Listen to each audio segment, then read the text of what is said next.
We are live. I see all of you all talking in the chat. Happy Monday. Hopefully, you guys had a great weekend. We are And you here. guys are staying warm. Yes, Stan, girl, it was -1 this morning up here. Good God. I need some of that Oh, Florida sunshine. it wasn't like that. There was snow up in the panhandle. Ooh, Um, Lord. yeah, and it dropped down to about 30 something degrees down here. Oh, my gosh. I think the highest was like 51 degrees, but I mean, we need all the warmth we can get down here. Listen, I would take 51 on a day when it's -1. Yes, ma'am. I would really That is even, appreciate this. It that was a. is even, Go ahead. What you say? I said, that is like, I don't think I can step outside or be in that type of weather like that. Girl, insane. You hear me? You hear me? I don't even think last year this time here in the Chicago area it was this cold. I think we had a couple of cold spells, like maybe two or three over the winter. But it's either been snowy, cold, snowy, cold, snowy, cold. I'm like, holy crap. Yeah, good luck with that. Girl, it's crazy. Yep, I see. Hey, Monique. Monique is like 9 degrees. I didn't know it, you guys. Sharon Rizzo, she said hi from freezing Chicago. Hello, neighbor. Where is everyone from?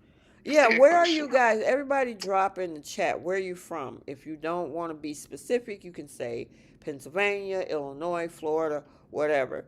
Let me know where you guys are from. But it is a chilly one today. It was chilly like that Yeah. yesterday. We ended up going to a vintage fair.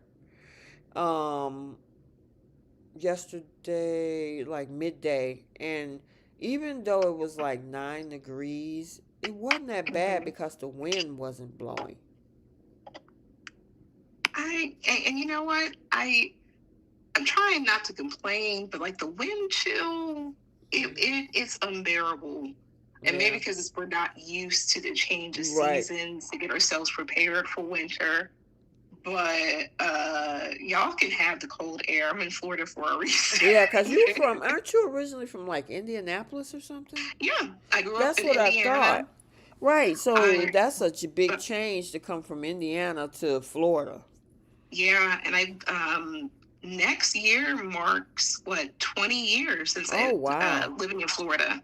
So I spent majority of my life and my childhood, like a little bit of college up in Indiana. Then I came down here, and Mhm. almost 20 years now. Holy crap. Yeah, so I Girl, I wouldn't had know what to do with myself in the middle of January being somewhere at 80 degrees. Oh, I don't remember when the last time we had 80 degrees. Probably back in early October. oh wow. Although Yeah. you'll be surprised. There's people who uh, swimsuit ready. Kids are playing in the pool, at the water parks, theme park, everything. Oh my Uh, goodness. at short shorts, like Hmm. we enjoy our warm weather down I here. bet you do. Paris Barnes, I did not know you're from Canada. Whoa, We oh, got that's a different type of cold. Miss Canada, you get to see stuff ahead of time, I would assume, for all of the shows. She sure does. She probably been watching all the BTG episodes too. Exactly. We got Aisha from Miami. Cheryl, she says snow on the East Coast. Okay. Hold on, let me see. I gotta make sure I get everybody. Rosalie Abby is from Oklahoma. Miranda is from Vacaville, California. California. Okay. Miss V is north of me in Milwaukee. Joyce is in Kansas. Philadelphia is from Philly. Aisha says 60 in Miami. Okay. Oh, okay. Okay. Pittsburgh in the house with Miss Crystal Rose. Cynthia Chain is also in Philly. Melissa Spencer, she says 40 degrees in Marysville, California. Wow. Ooh, It's just weird all over the place. Yeah, I but see I some would people take from 40, Indy. girl. Shoot. On a day like this, give me 40.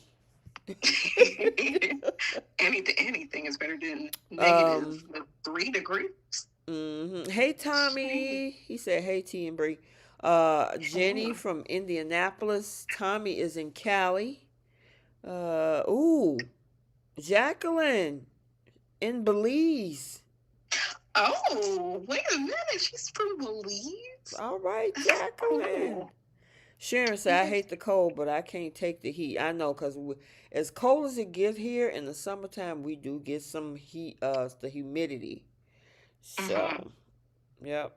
Yeah, it is very cold and snowy, Gail. Usually, like I said, the past several years, we'll have a couple of cold spells and we'll average around 30 something, right? And then we Mm-hmm. might have one or two big snowstorms, but it's like every week it's snowing. Every other day it's snowing, and then it's been cold. So I'm like, crap. Can we go back to what we used to have? V. Lewis is in Illinois. Brooklyn Raina is from Brooklyn. Oh, she tied Okay. Brooklyn Raina from Brooklyn. So Raina, we know where you at. It's Uh-huh. even in your name. Can Gail is in Berkeley. Hello from Jacksonville. Miss Andrea, she said 46 degrees. Jenna, you loving the cold? Girl, you can have it. yeah, You can have it. She said, where I live please down do. south is always so hot. Okay, so she getting a break. Okay. Okay, that's understandable. Jacqueline says Yeah. at this moment we getting cold weather in Belize too. Oh my Oh gosh. wow. It's just cold all over the planet, huh? Yeah. I can't wait for the springtime. Girl, It's who you something so telling? Oh normal. my God. All right, so let's go ahead and jump start this. We already 15 minutes into the hour. So welcome you guys to Soap Corner Talk. It's gonna be myself, T. I got Bree on the line. Miss Keish is also on the line. She's in the background on mute cooking. So we got Hmm. all three of us ladies about to talk soaps, and we're gonna do the Young and the Restless first. Bold and the Beautiful, and then we have Beyond the Gates. And then we have Flip the Script, who's taken several seeds, Star of the Week, Pickle of the Week, the Simple Olympics, and the Lily Winters Award. And Miss Sawana is in Washington, North Carolina. So welcome, Nice. girl. Welcome, welcome. All right. So we got quite a bit to talk about. Look like there's some on the horizon, new storylines. In about a week or two, we'll be heading into February sweeps, which I'm sure Nicholas is probably a part of. Yeah, I cannot wait for this Nicholas Newman here. He gonna let it be known he's not one to mess with. Exactly. Oh, Exactly. I can't And wait. by all means, we're looking for Josh Morrow to bring it. And he will I bring it. he's never won an Emmy. I don't think he's ever been nominated. Right. It's The time. material, yeah, the material he's given right now, and for tomorrow's episode, you guys, he's bringing it. Yes, he It's is. something to see. Yes, it And it actually is. made him look sexy too. I was like, oh, okay, he's Well, you okay. know what? It was the fact that he brought a reality check to some folks. It's like, can Yes. we stop playing with all of this? We'll talk about it. We'll talk a little bit about it because Mm-hmm. it stems coming off of this previous week as well. All right. Yes. So, without any other further ado, this is the week of January 12th through the 16th. We are already halfway through January. And we just said Happy New Jeez. Year. Right? I know. The I girl, this know. time is flying. I know. I'm like, I can't. My birthday's almost coming up. I was like, Girl, wait a I'm right minute. behind you. You're in March, I'm in April. So, Yeah. yes. It's like, Goodness. dang, we just did, we were talking about Halloween, we talked about Thanksgiving, we had all of the Christmas episodes, and now we're halfway through January. Insane. Yeah. So, My goodness, y'all. All right, so without any further ado, let's go ahead and talk about this. So, a lot of what happened this week is the fallout from, of course, still the whole Matt Clark situation, and also the fallout of Newman being destroyed from within by the AI system because, as we found out early in the week, Mr. Kane Ashby flipped the switch and turned on the lights inside of Newman, and it turned on Newman itself. So I guess we can start there, Bree. Oh yes, It and made me today so is. happy. Hold on one second. Yes, Gail, and also today is Martin Luther King Jr. Day. So yes, mention Yes. that. And I saw a message asking about how Trish is doing. I think she's doing okay. Okay. Um, and wishing her well. I think her She's husband, doing okay. her late husband would have had a birthday this past week or something, wasn't it? Mm-hmm. Yeah. Yeah. Mhm. She had posted some memories on her page. So, Mhm. we're sending you love and well wishes, Mhm. Trish. Okay. So, did you want to kick off the whole thing with Kane and Phyllis? I am so happy that the Newmans have fallen. I don't care how it happened, but it happened.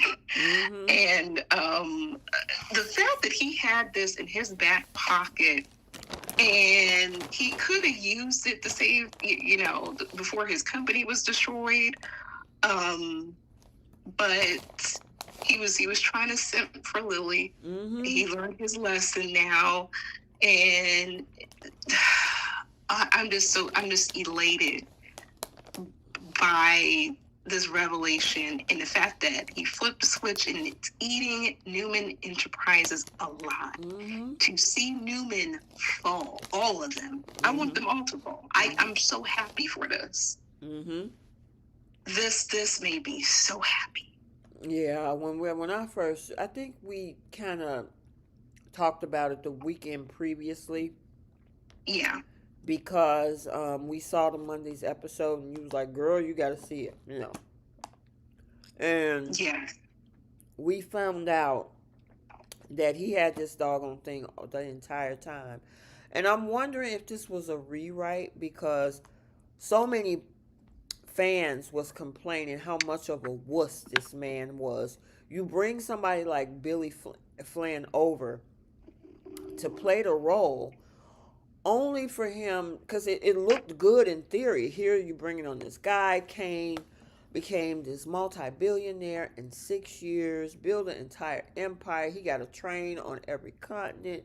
That whole thing in Nice was stupid with the maze and all of that, but whatever, it happened. Only yeah, to have this man falter because of his love for a woman who don't give a crap about him, turned his kids against him, and you throw away your entire company because somehow, of course, the same person that you're teaming up with was the same one that stole it from you and gave it to Victor. But yeah. the interesting thing about all of this is he had this the entire time and didn't flip the switch on it until now. And I mean, when Victor was trying to negotiate with Jack, with Matt Clark, I mean, he was lost in the sauce when he found out what was happening. Go ahead, Brie. And you know what? It's a good thing that he at least had that in his back pocket. I do feel this was a rewrite Mm-hmm. with all of the people who were complaining because it was a lot. Mm-hmm. And this is actually, this made me so happy that they did turn it around, that they are listening to the viewers, because we've been waiting for Victor to fall flat on his face. Mm-hmm. And this is what we initially wanted with this Errol Dumas person, and we found it was Kane and his success. We were like, okay, finally someone to take down Victor, only for Lily to be his kryptonite. And we're so glad that she's gone. I'm Mm-hmm. sorry. But I also feel like this elevated Phyllis, even though she annoyed me this week. I'm like, Mm. shut up. Yes, you won, girl. You won. You won. She We didn't get win it. anything. I think that she did win because because King's not going to do this by himself. Yeah, but He could. okay, go ahead. Mm-hmm. Like, he could.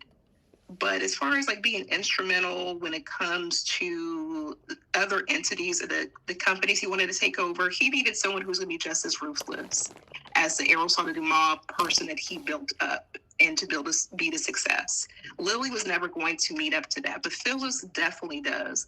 The part I do not like, and you spoke about this before, was showing your hand so quickly. Yep. Like, girl, you can be quiet. Let them steam, let them search, let them do their research. Why are you implicating yourself out the Mm-hmm. gate? Mm-hmm. That's the only part I don't like about this. Mm-hmm. But Mm-hmm. I'm happy for I'm just happy that this is what we've been wanting. We're finally getting it.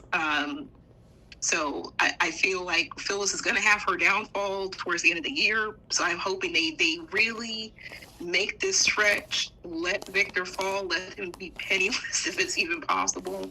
So I'm here for it. I'm happy for this. And Paris Barnes, I got to give you a shout out because I said the exact same thing when I saw this last week when Nicholas went over to see Jack. Yeah, he skirted around that whole thing with Noah. Yes, he did. Yep. And I'm thinking to myself, like, dude, you wondering why all this is happening with Matt Clark, yet you won't tell him why.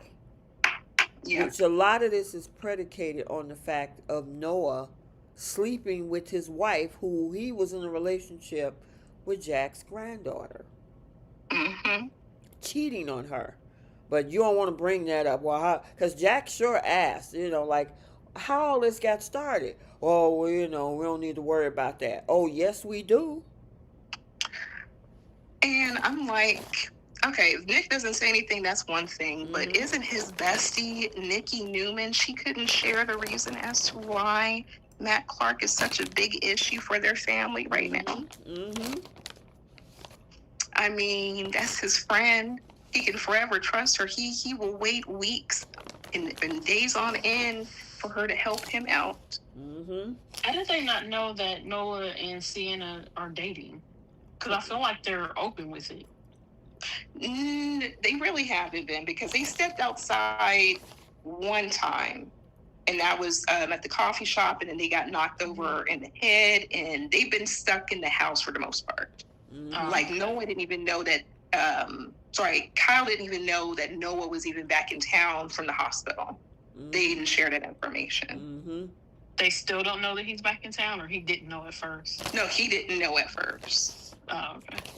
And then he stumbled upon, and I said this, the weird writing part, like they said that he stumbled upon Matt Clark through the people that they hired to follow them, and that's how they knew. So I'm like, then he would have known that Noah was back in town if he had all the Newmans followed, because Noah was on the property. Mm-hmm. And he knows who Sienna is because he was trying to get information about Audra.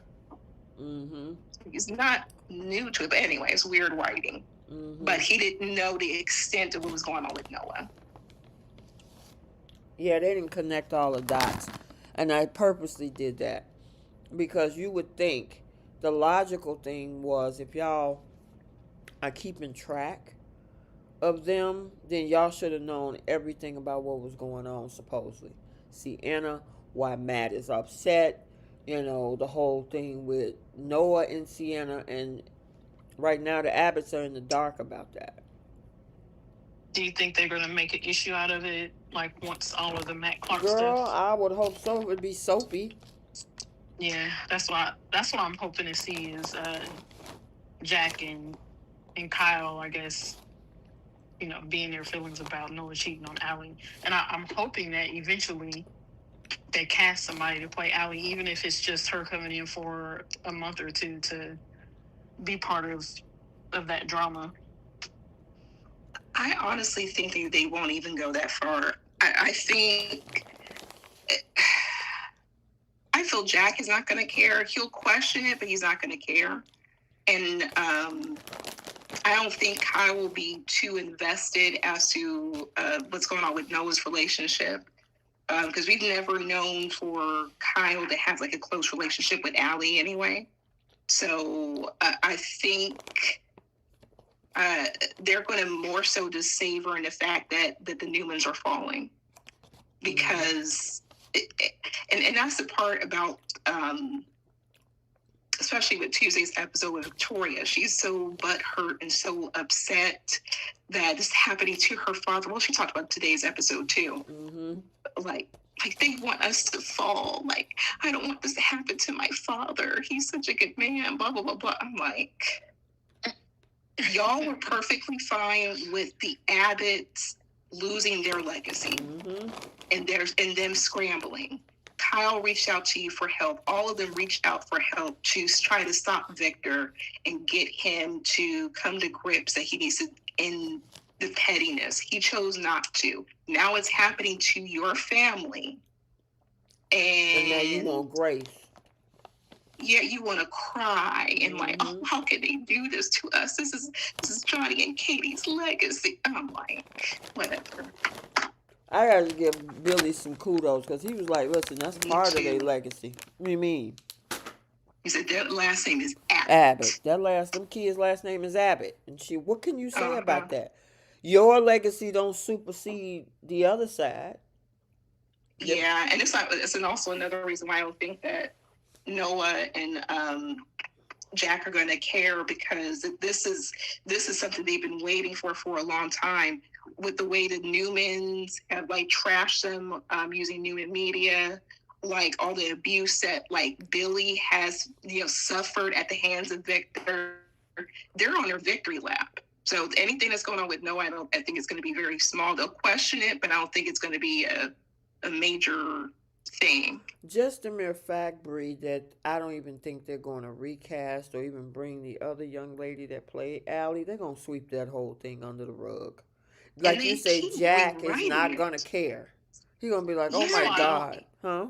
That's why I never understood why they even went that route of saying that Noah was cheating on her. Like, it would have been very simple for them to have told us when this whole story started that Noah and Allie broke up months ago or something like that. Before he got with Sienna? Yeah.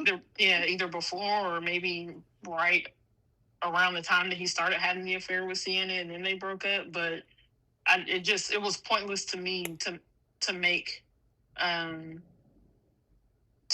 thing of cheating on Allie, because him and Sienna talked about it. And she told him, like, you need to tell her.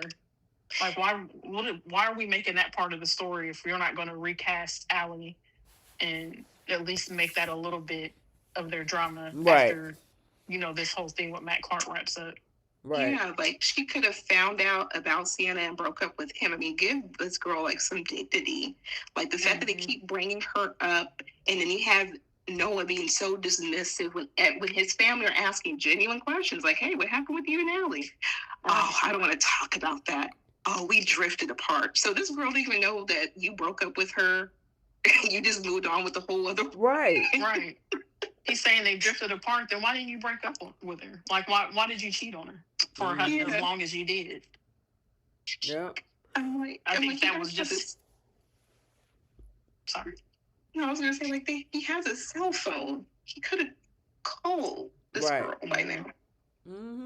Nope. I feel like the we drifted apart was something that he made up in his head to justify the cheating. But the thing is, the whole storyline is just pathetic. And I don't understand why they even brought this situation with Noah and this older married woman into the thing. Okay, like I said before in previous podcasts, it worked on Beyond the Gates. I don't think it worked over here. It's okay with Danny and Andre.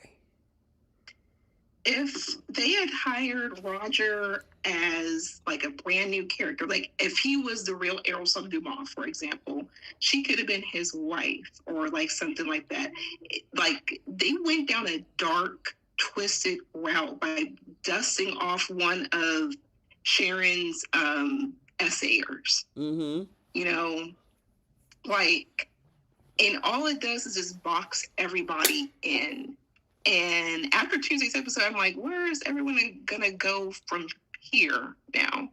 Um, but they could have made him like a wealthy, rich, ruthless man, especially with how comedic he is, how, Roger is a phenomenal actor. Like, he's the best part of this whole Sharon Matt Clark storyline. He really is. Mm-hmm. But I feel it made everyone look foolish, especially Noah.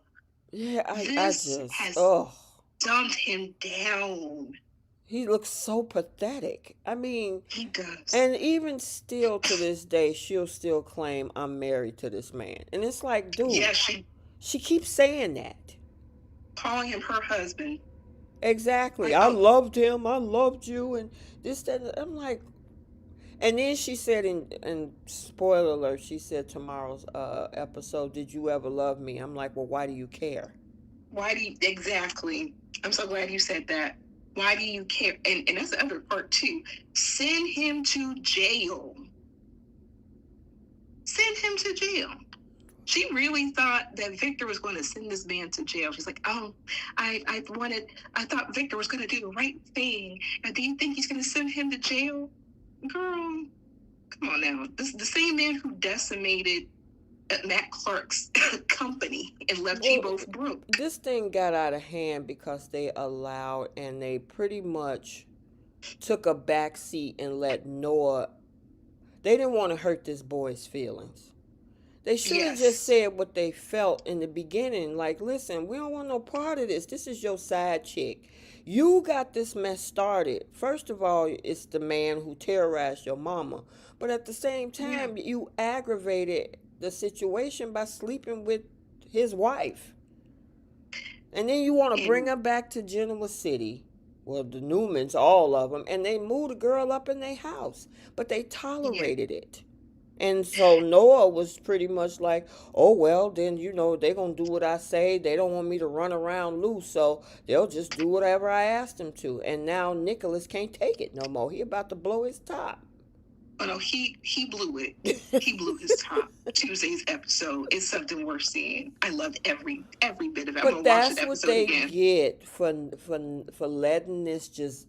Oh, well, we'll just go along with it. We want to keep Noah happy. We don't want to make him upset. You want to know the part that got me?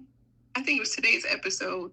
Noah said that, oh, Cena, you can have a say in what's going on. Your family now. I'm like, what? Man. After 5 months? Less than 5 months, actually. But that's the problem, which is what even Sienna had to admit that. But even what Nick is about to say... It's like you still Mitch Matt's family. You were legally married to this man. That's your family until you divorce. Who just said that? Paris says, is he going to divorce? Is there going to be a divorce is her question.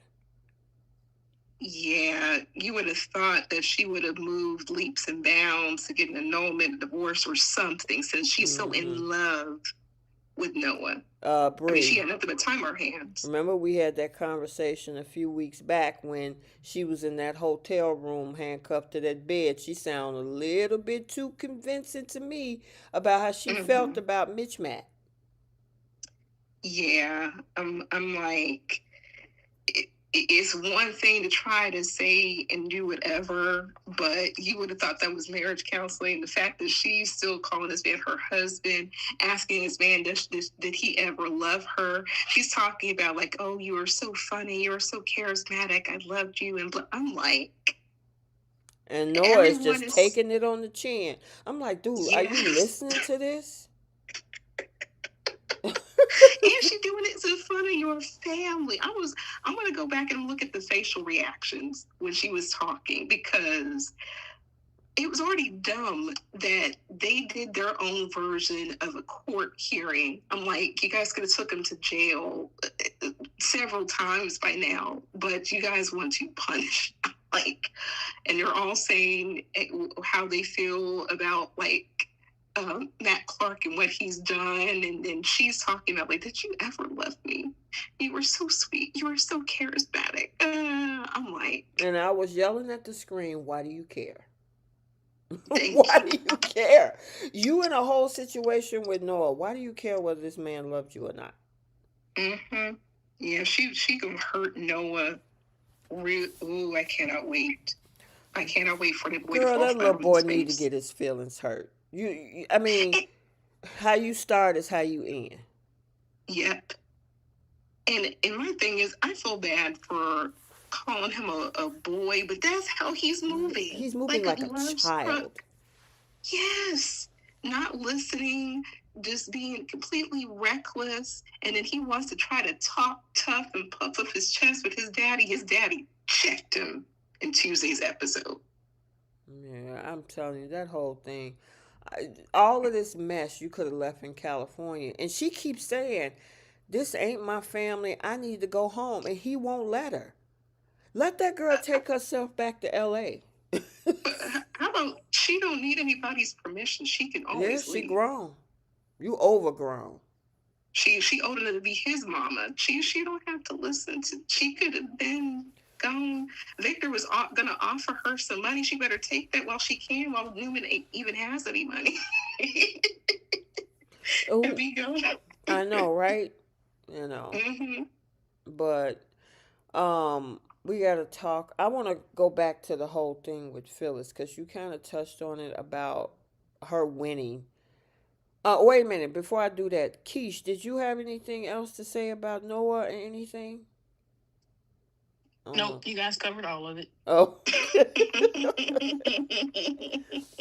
um, with Phyllis, because here's the thing, and this is why I say, what did she do? She ran her mouth, but she didn't even know that he had the switch. She didn't even know that he pulled the trigger on that switch. And then she gets in front of Victor and was like, I did this. I won. And I'm like, you ain't do jack. If Kane didn't tell her nothing, she would still be in the dark. True, but I think there's like some sense of loyalty that Kane is trying to honor with her because, like she pointed out to him, she's been riding with him ever since Nice, and everyone was telling her to stay away from him. She was he sought after to help reshape his image, to try to get information regarding AI, regarding trying to implicate herself to try to get these other companies. She's been a writer for him. Granted, Really? she was desperate for a job. Wait, But I think it's wait. The same woman that stole the AI system from him, the same woman that lied to him for weeks saying that she never did it, who ended up selling it off to Victor, who Victor turned in and took Arabesque away from him. She been right. That girl is writing for herself. and she's writing Kane too. Well, I mean, So I she guess getting that something out the deal, but so I feel that that's probably the thing that he's honoring the most, especially after he got his heart broken from Lily. But I honestly think Kane is about to take a backseat, and he's going to let Phyllis be the poster child for all the destruction. So when Lily comes back, he's going to find a way to keep his hands clean. So when everything comes out in the wash, Phyllis is going to fall really hard. They're already setting up the storyline for her to fall. We know she will, but I think Kane's hands are going to be clean of all of this. So he's letting her speak. He's letting her, run her mouth and let her think that she's running the show. And to be honest, I understand that she just wants to feel like she has a sense that she took something from Victor. Because I think we were talking about it in the group chat about the things that Victor has done to her, especially with the Marco thing, the Jack look-alike that SA'd her. I don't think that she's ever gotten over that, and I can understand like why she wants to try to get one over on Victor and all the Newmans. Like, Well, obviously, she been wanting that for a long time. But Keisha, were you about to yeah. say something? Is she there? Okay, maybe she stepped away. I thought I heard her chime in. What'd you say?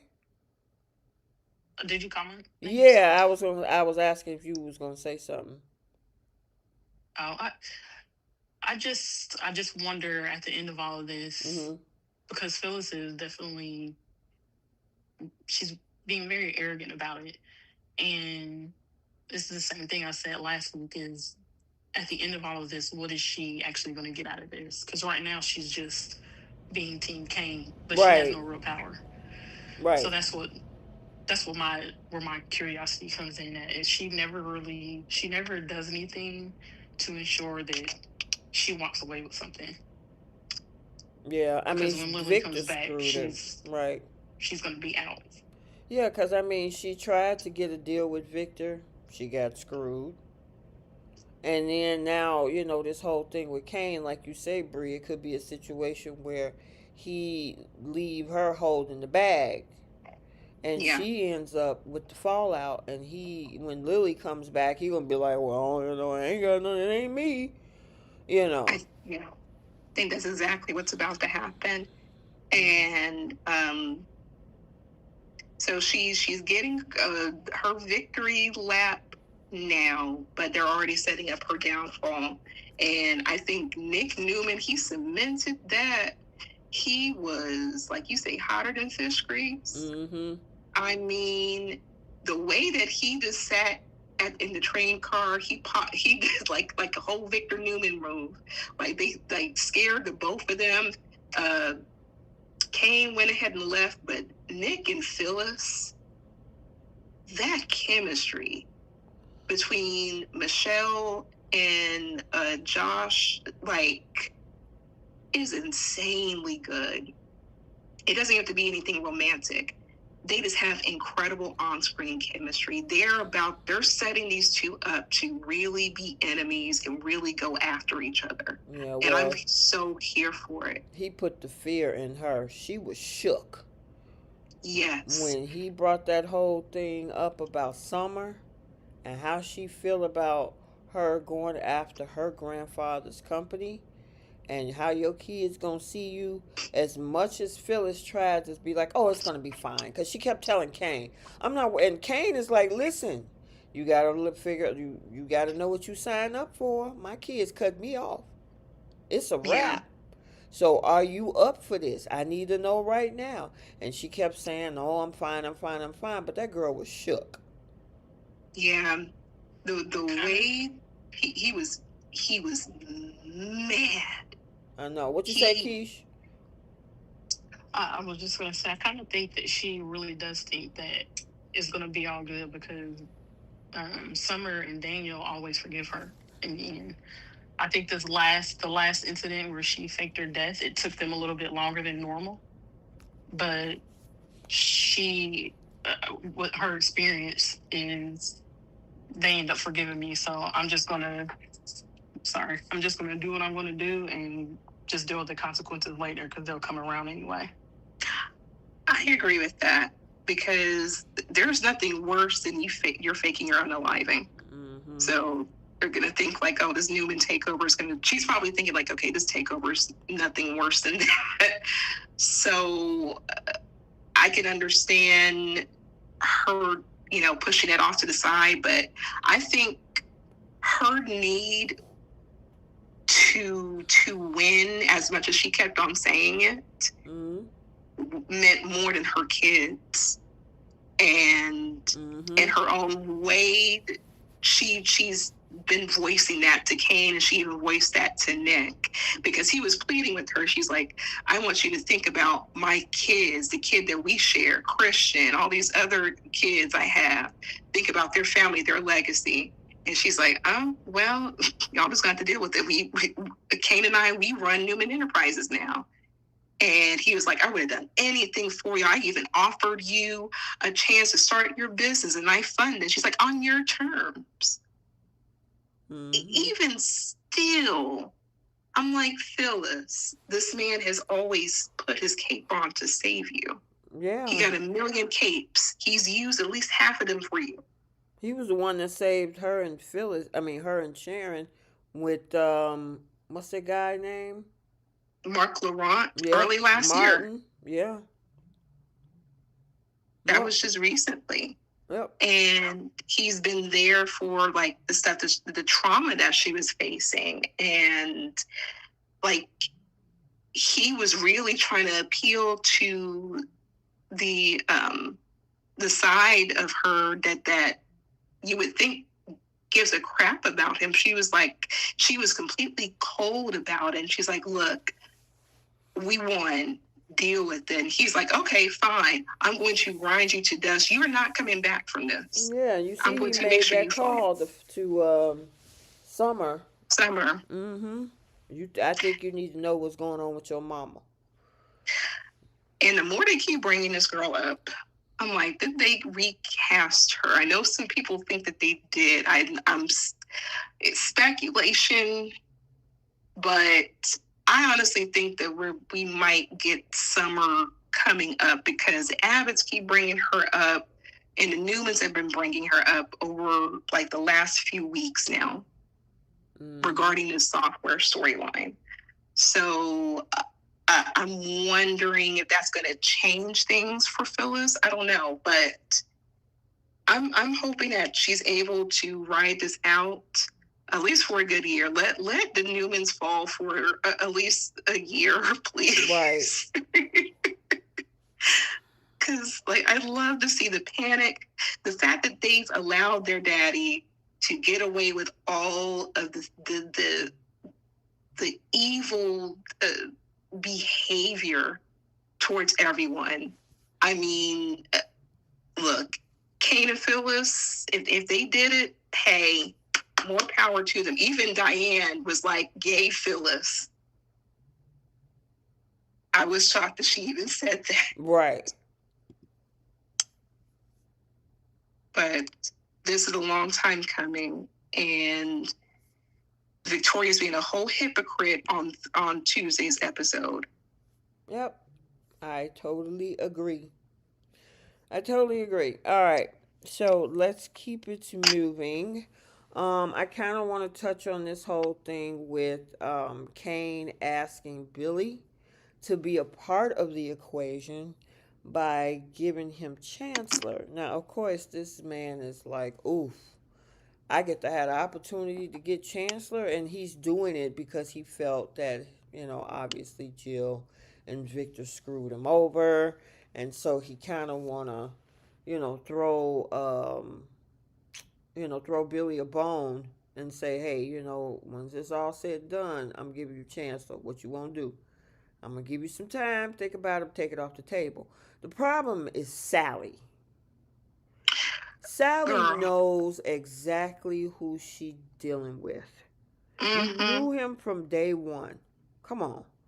And you even signed a napkin contract that if you get Chancellor, you run Chancellor while you go run Abbott Communications. And he brought that up. It's like, wait a minute. You said if I get Chancellor, I can go and do that. Now, all of a sudden, you want me to do something different on your terms. The other thing about this is that soapy enough for me, and I said this in the chat, if this was Audra, she would be like, okay, how we run both of these companies together? What we doing? Yeah, which is why she was always dealing with a man like Tucker McCall. She had no problem dealing with a rich man. She knows, like, hey, if they give her, like, something for her to run and for her to manage, she gonna be quiet. Right. And as long as they spoil her and give her things, she's okay. the crazy thing is that she tried to gaslight Billy and said that, oh, but this is why, we got out of communications because your mom was trying to bridge the gap. No, ma'am. Jill didn't even want this man to even know where that money came from. You spilled the beans against Jill's wishes. Mm-hmm. And he told her And that he too. called her out like, wait a minute, don't sit up here and try to make that, oh, you're messing up something that my mom tried to put together. She didn't even want me to know that that money came from her. You told me about that. Yeah, she doesn't need to deal with any rich man, because had this been Adam, Adam would have just gone about his business and told her later. Right. Because it's like, what's the purpose of you being with these rich and powerful men like this? Not saying that Billy's rich, but he comes from wealth. He's not Mm-hmm. hurting for anything. Mm-mm. Her biggest gripe was her losing her quitting her job to jump over to work at Abbott Communications. Mm-hmm. She's CEO. He's letting her drive the ship. She has the funding. So what is she crying about? Cause She she. knew Mm-hmm. she knew out the gate this man Mm-hmm. always wanted Chancellor. And any chance that he can get, he was going to get it.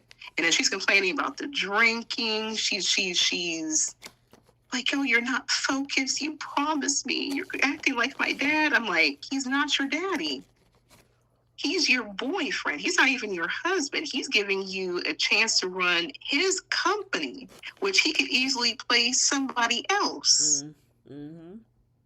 So if Kane is giving him Chancellor free and clear, you know what this man has been through, you know what Victor has put him through. If he wants to take this, let him fall on his own, Mm-hmm. which is what everyone keeps telling this girl. I don't know why she wants to feel that she can change a person.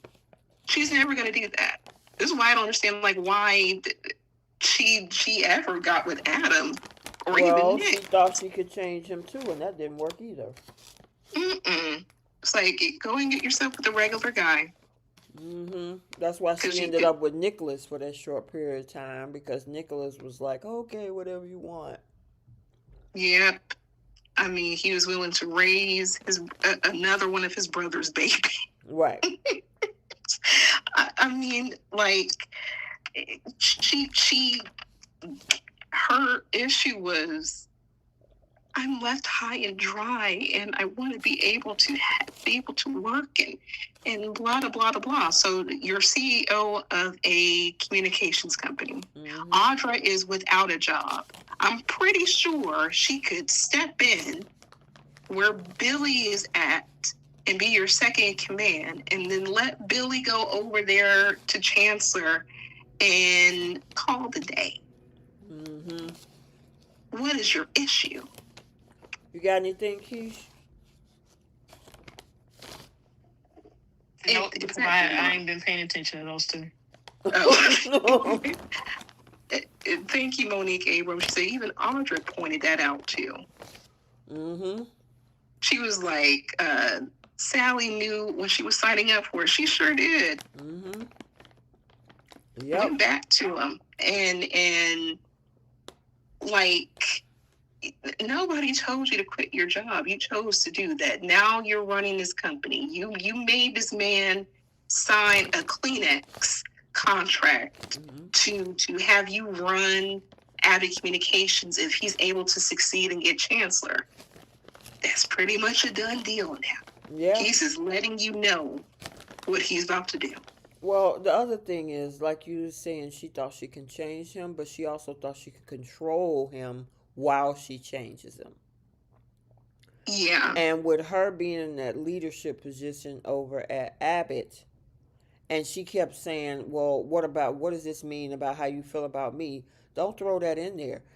This man is who he is. Billy has always been a wild card, just like Phyllis, just like Leslie. Who else? I don't even know if Bold would have a wild card over there, but Not really. not really, right? But Except for Bill. Yeah, back Bill. in the day. Yeah, I would say that too. But for her to think that she could change and control him at the same time by pretty much delegating what his work is. You supposed to be over here with me. Why do you want that? You shouldn't want that. You should want to do this. And it's like that ain't gonna work. Not with Billy Abbott. Maybe with Jack, but not with Mm, Billy. yeah, I mean, if she's so unhappy, like the part I don't like is that she's trying to compare him to her father, which I'm like, that's your own personal issue because everyone told you about how Billy is pretty much a temp employee, how he goes from one thing to the next after 6 months. Mm-hmm. He didn't had several different jobs. The one job that he actually liked is the one he's still crying about. Mm-hmm. And I mean, you still get what you wanted. You wanted to make sure you were running Abbott Communications. He put you in the seat. Mm-hmm. So you can shut up. You got the funding. You got your Bessie, who's aching for a job, and she has CEO experience. She can help you run it. Mm-hmm. What is the big deal? Right. That's a good Like, question. like, Billy, you're lying to me. Like, how can you do this to me? I'm like, girl, stop. Mm-hmm. You done told some lies. You're not innocent, man. Nope. You have been selfish and you've made moves and now you want to play this victim card because you got cheated on by Adam and now you're with Billy and Billy is acting this way. Girl, take what you can get. You got a man that came from a wealthy family. You got a job, Mm-hmm. that and you don't have to worry about paying any bills because you got yourself out of the hotel finally. Mm-hmm. So what you crying about? That she can't The control kids? them. She wanted a Build-A-Bear, and she figures she can control this Build-A-Bear, and it doesn't work. Yeah, I don't know what to say. Like Mm-hmm. she gonna be the cause for her own breakup. Yep. So, yeah, she needs to just go on somewhere, deal with the fact this is what you signed up with this guy. And either you're going to let him do him as long as he ain't breaking no rules, because technically he's not. Now, the AI thing, that's different. But that doesn't have anything directly to do with Billy. He's been offered a company. Mm-hmm. And I think that's a setup too. There's a question in the chat from Mm-hmm. Lachelle Wallace, 59, and she said, "Question: Is Kane setting up Phyllis?" I absolutely believe so. And then she said she already lost Nick, who said he's going to grind her to dust. Nick already called Summer. She will lose her children, and then she will lose her grandchildren. Oh, she don't care. When was the last time we seen Phyllis around Lucy? Mm-hmm. She forgot what she was a whole grandmother to that girl, and that girl's almost grown. And then we barely hear her talk about Harrison. But she's so self-absorbed, Mm-hmm. and this is the same woman who went to her own funeral. She don't care. She just wants to win. She wants to, and I understand it. She just wants to see the Newmans fall after everything that they pretty much did to her. Mm-hmm. But I feel that yes, Kane is setting her up. I also think he's setting up Billy too, because that's awfully a gracious thing to give him a multi-billion-dollar company. Yep. And Yeah. he knows Billy's going to take it. So Mm-hmm. whatever he's setting up, he's setting up chess pieces the same way Victor would. Mm-hmm. I wouldn't think that Kane would be okay with hurting Billy, knowing that it will hurt Jill. But you could be right. I think he's just, because no one is ever that gracious, in my opinion. I'm just going to give you this multi-billion-dollar company. I don't want anything for it. I'm just doing this out of the goodness of my heart. Oh, But what do you okay. think he's setting him up for? That the company is, because the AI program isn't over there. I mean, it's taking up the systems to release it to them. But what exactly would he fall for by him giving him that company? I think there might be legal fallout, or that's a good question. Yeah, because it'll all connect back to Kane. You were the one that gave it to him. But I feel like this is where he's going to take kind of a back seat and give himself enough time to clean up and get the software out of his hands, because he already knows Phyllis has the capabilities of taking the software. Everyone around town knows that she's able to do that.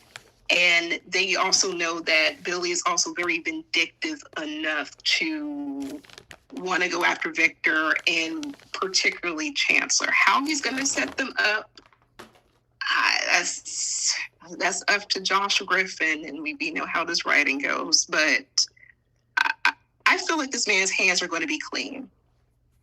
The same way he pulled this rabbit out of his hat with this switch to where it's eating Newman Enterprises alive, he gonna come up with something to keep his hands clean, because he still wants Lily. No matter how many ways he gonna put Phyllis in positions on that train car, he still wants Lily. I could see him making a deal with Victor and throw Phyllis under the bus. Yep. I could see him doing something like that. And Billy, because he knows he hates Billy. Wow. I'm still a little iffy on Billy. I don't feel like Kane would do that because of Jill. Jill's not in the picture. Same way the kids are not in the picture. He's like, oh, okay, you don't want anything to do with me? Okay, fine. I'll shed a tear and I'm gonna go about with my business. I feel like aren't on bad terms, right? No, they're not on bad terms. But he was even looking to disrupt all of Genoa City without her even knowing. He didn't care at first. He listened to her, he talked to her, but then he was still on a mission even afterwards to still go after all those companies before the software was stolen. So he didn't care. I don't know. It's going to be interesting. I feel like go ahead. I feel like there's a little bit of a difference if he's specifically targeting Billy versus just trying to take out all of Genoa City. Okay. I don't know. Yeah, I guess we'll have to see. Yeah, because I feel like one thing that Kane, Billy, and Phyllis are really good at, that's why they're putting these three kind of together, is they have the ability of self-preservation. They know how to look out for themselves. And I feel Kane is no different.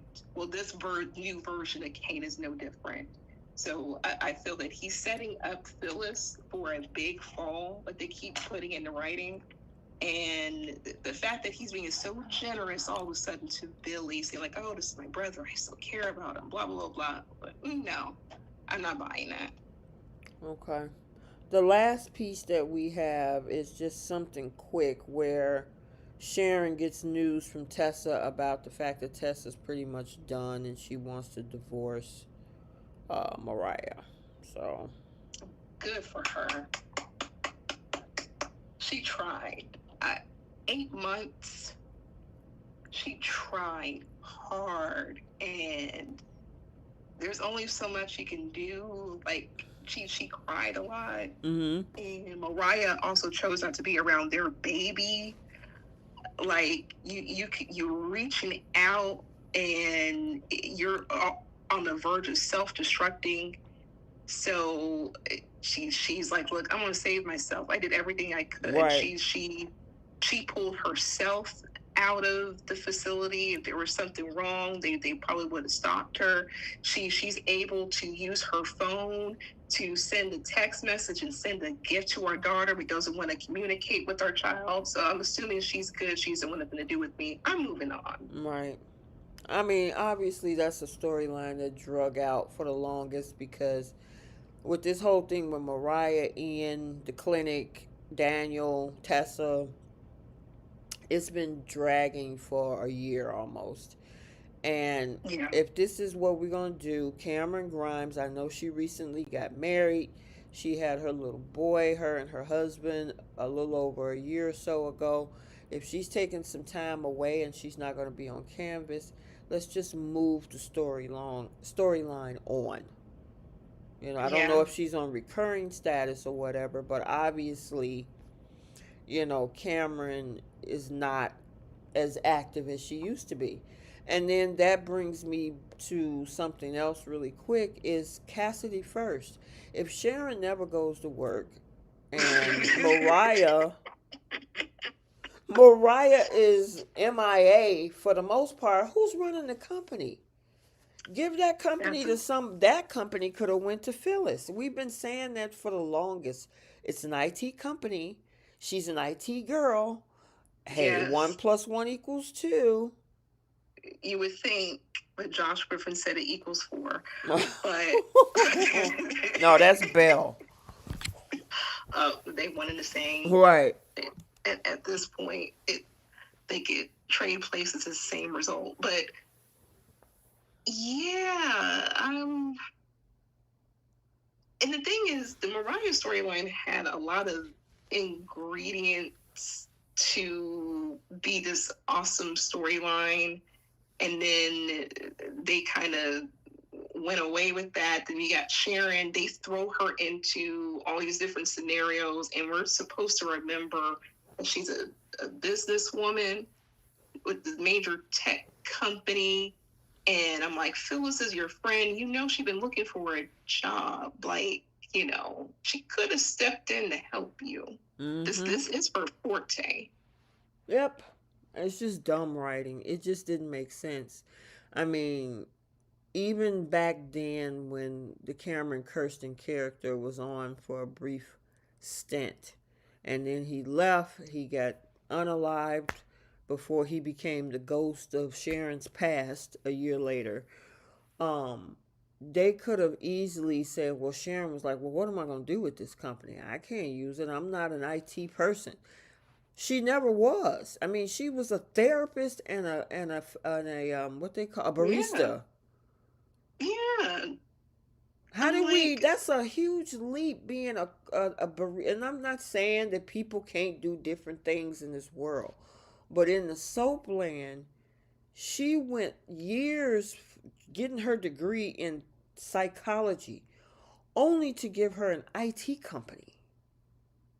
yeah, that we never hear her speak of nothing. We know, like, and the thing is, she had no problem going to Nice, knowing she had a company to run. No, Mariah wasn't around, but she still decided to go. Right. And prior to that, she went to London with Nick, and then all this stuff that happened with Matt Clark. I'm like, when did she check on her company? Exactly. It just doesn't Um, make any sense.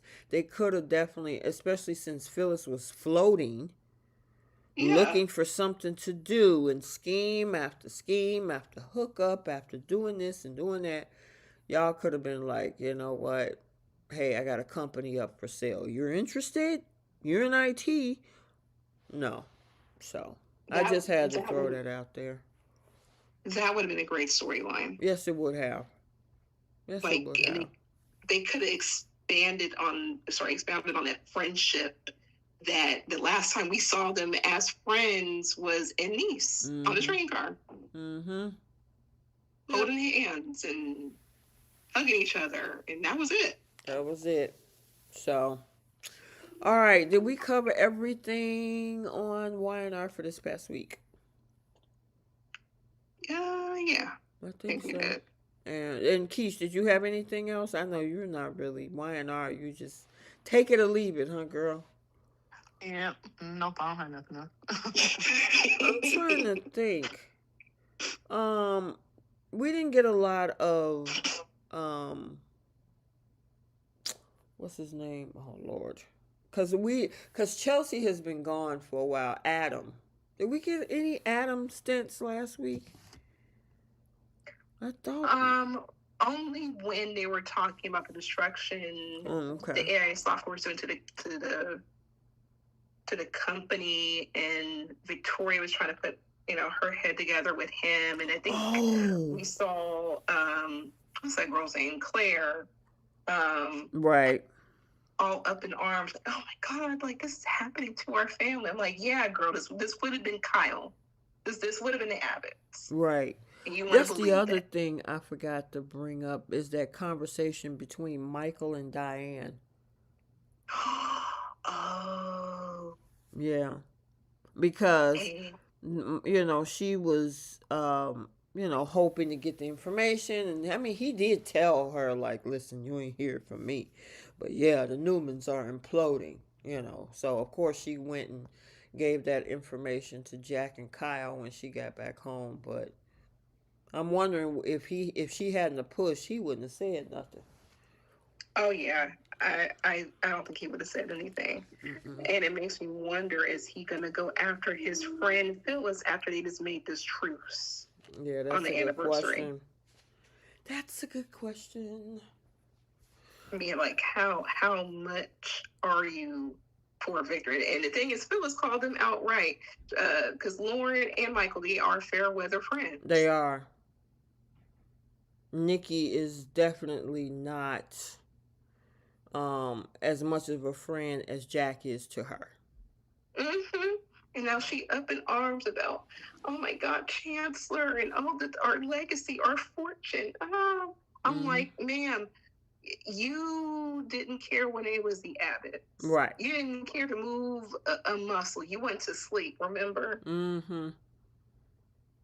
Yep. Now this is what you get. Mm-hmm. But I gotta say, the Newmans are getting hit from two different sides. This whole mess that Noah done brought to town, and this AI stuff. So, Newmans, I mean, the Abbotts, they can kind of breathe a little bit for right now, Mm-hmm. but let the Newmans figure this out. But, yeah, it's about time. It's about. Do you think Kane and Phyllis might go after Jabot? I hope not. I wouldn't put it past them Right, I wouldn't because put it, but I'm curious to see how far they're going to get.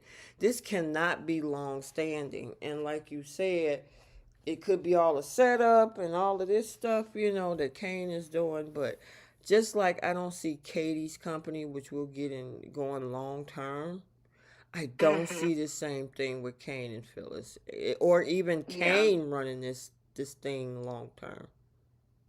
Yeah, but the way that Phyllis felt snubbed when she was trying to get Marchetti as a fair trade off to getting the AI software from Victor, and the fact that Jack kind of shrugged her off, that look that she had on her face when he kicked her out the door makes me wonder if they're going to revisit that. So I feel like they're going to wait for Jabot to get everything up and running and then make their attack. Right. Gotcha. Maybe. Who knows? Maybe. Maybe. Mm-hmm.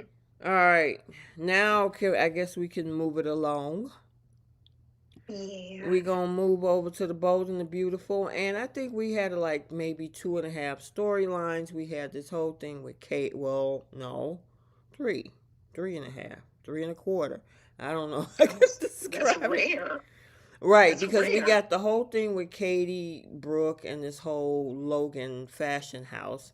We got, this little piece where we saw Carter propose early in the week.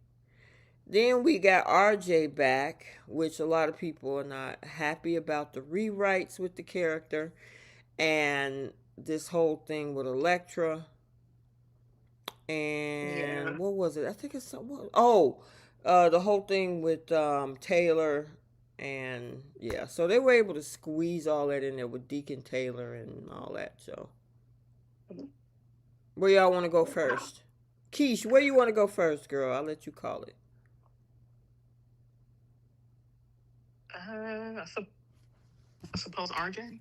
Okay, what you got on RJ? Um, it was just strange to me the way that they introduced him back to the fold. The whole Mm-hmm. little dramatic entrance was was odd because it's been what, maybe a year since RJ has been on screen. He So left when the first time when the whole thing went down with Luna, which was what, the end of 24. He was in 2025. Oh, was he? Was he? Yeah, beginning of 2025. So it hasn't been that long. Okay. I wouldn't say a year, but it hasn't been that long. Okay. Yeah, it was just the whole little revealing of the new RJ was just strange to me.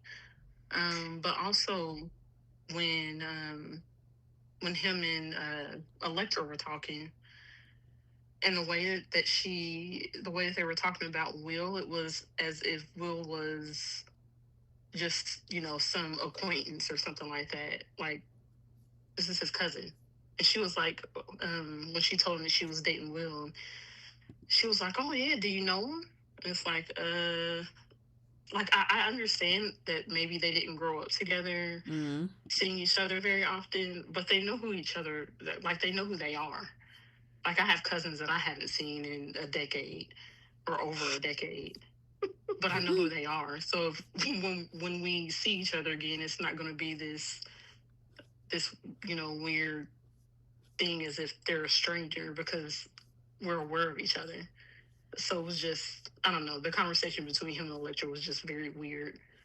And I am not for, once again, they're doing another little kind of incestuous. They're about to do that with RJ and Electra, and it's like, why can't they just bring on some characters that have no relation to the Forresters or the Logans? I can't stand when they do this crap. Like, I need them to get past this already. It's very weird. It doesn't matter to me that they're not blood related. They were both raised as Forresters. So I don't know. But I mean, as far as the new RJ, overall, his acting is good so far. I like that he has dark hair instead of being a blonde, like the last RJ. And I like that he seems a little more mature than the last RJ did.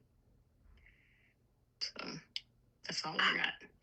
I want to point out something you had touched on, T, from Facebook, because I'm looking at the comments section. Monique Abrams said the new RJ looks creepy.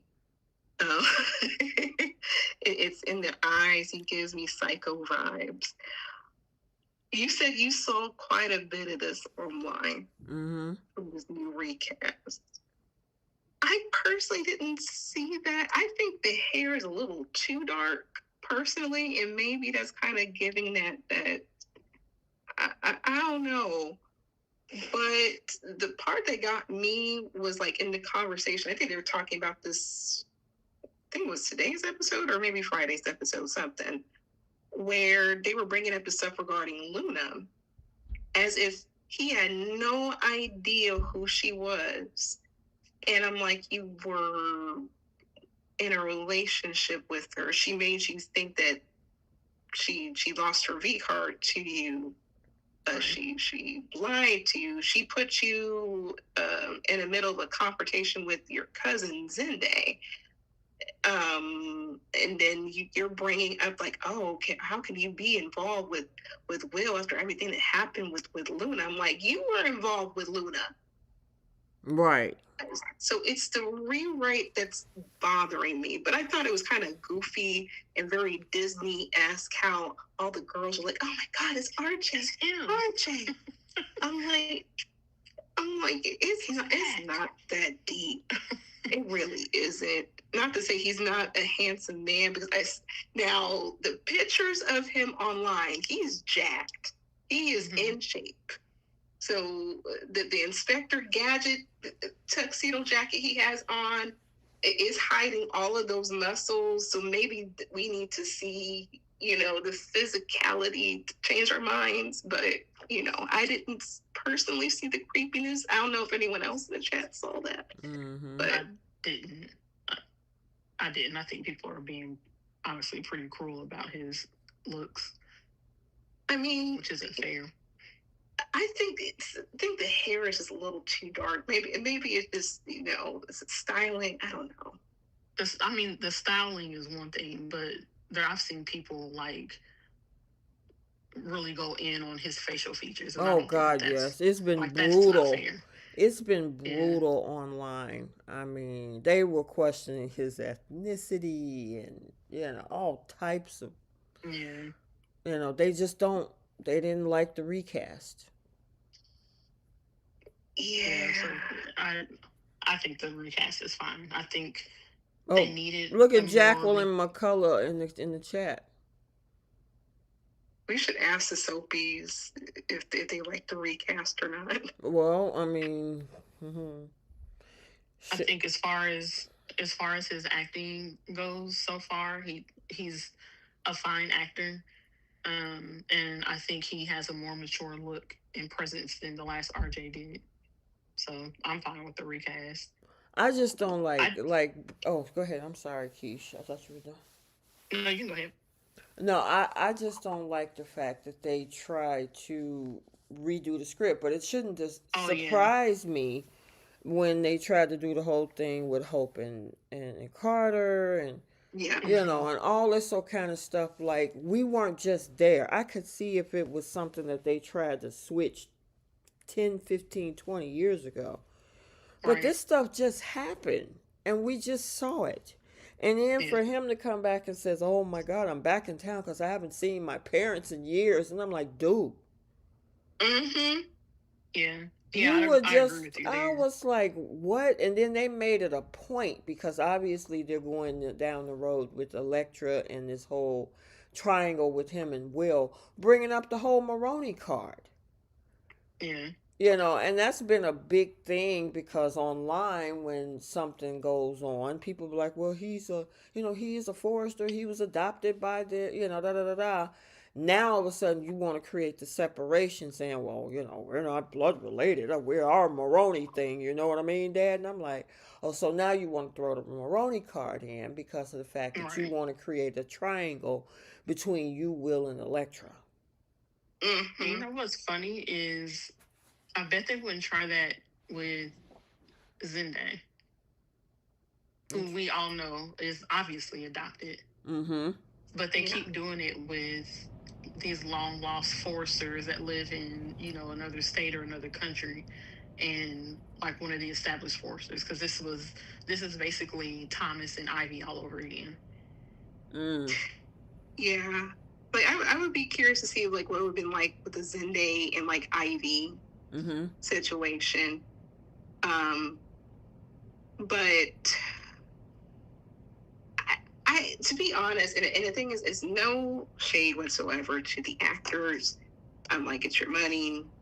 The writers can write however they want to write, and writers, we know you listen to podcasts, but we didn't need this. I hate how they start one storyline and they move on to something completely different because someone asked a very valid question like, where is Thomas? What happened to Mm-hmm. Thomas? But what happened to Zende? Why is he always in the credits? Right. Like the last time we saw Zende was the last time we saw Thomas, and that was before Christmas, I believe. Right. So you guys made it a big deal to basically just have Deke go over to Katie's fashion house, who he's not even the lead designer over there. He's just over there, I guess. Girl, But is he even over there? The way she was saying when she was talking to who is that? One of them over there, Eric, Eric or Bill or somebody, and she was like, "Nah, we're not." Okay, so why you even put the off on the table? Now you ain't gonna use the boy either. I yes, think he'll end up there. You think so? I think he's going to end up there. Yeah. probably like Eric's gonna mentor him or something like hmm we predicted before. But they made it a point for Thomas to come back. He wants more of a prominent role over at Forrester. We had Zende back after a couple of months we haven't seen this man, only for them to disappear. Then we get these new cast of like the younger groups with RJ, and they brought Miss Dillon on, and I'm like, not to say there's an issue with it, but it's just not something I'm personally interested in, because it's rinse and repeat. Like we've done the blurred lines between Maroney and Forrester and all of this throughout the years. We had it with Steffi, we had it with Thomas. Like you guys mentioned, we had it with the nastiest one was Ridge and Bridget. That was the nastiest one. But I don't know. Well, yeah, that's definitely more than that. Because he helped raise, he thought that was his child. He helped raise her, and then find out he's not a Maroney. He found out he is a Maroney, and then they're kissed. I'm like, Yeah. But I understand, like the show has their bread and butter. I get that, but this is what we're doing with a 3-year contract. Girl. No, right? I don't think I've seen one person that was excited about, or that would be excited about RJ and Elektra and Will being in this triangle. Not necessarily because they think any of the characters are boring, but because everybody thinks it's gross. So no matter what side of the fence you are on the fandom, I haven't seen one person say, "Oh my gosh, this should be good." Like, no, everybody is saying they're cousins. They are cousins, regardless of how many times you try to remind us that Ridge is not a blood Forrester. They're cousins. They were raised as Forresters. Like, this is not okay. And I just don't understand why they keep going down this road with these characters. Mm-hmm. It makes zero sense to me. And this is why I'll always say, oh, I'm sorry, Keith. No, I was finished. This is why I'll always say, like, this show particularly needs focus groups. Like, you guys film for 3 weeks, you guys have a break for a week to regroup and try to find a direction of the show. This is where you really need focus groups, because it makes absolutely no sense to, and I know that there needs to be like a shift and appeal to like a younger demographic, the newer, younger generation. I get it. But it's like they start a storyline and then they leave things hanging. Because, like, what is going on with Hope for the Future? Like, we could have had Zende in some kind of role or some type of capacity where he's like fighting to be with Daphne, and they completely dropped the ball from the fall preview where Daphne was supposed to have like an ex-lover or something to come and cause issues between her and Carter, because that was in the fall preview. You guys can check that out online. They said it themselves, and that never happened. And it's just, we don't need, like you were saying, Keisha, like this sort of blurred line of incestuous relationships. And I understand that Bold was built on that from the 90s, this whole taboo, sort of like shock factor sort of thing. It's a different time period, a different generation. And we want something hot, spicy, and fresh. And we get a lot of rinse and repeat that this doesn't fit with the times now. Mm-hmm. And I feel like they could have found plenty of other drama between the younger group without there being a triangle.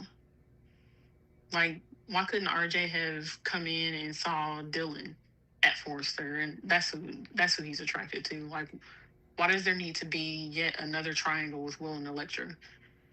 First it was Rain that lasted for a little bit because it wasn't really a triangle.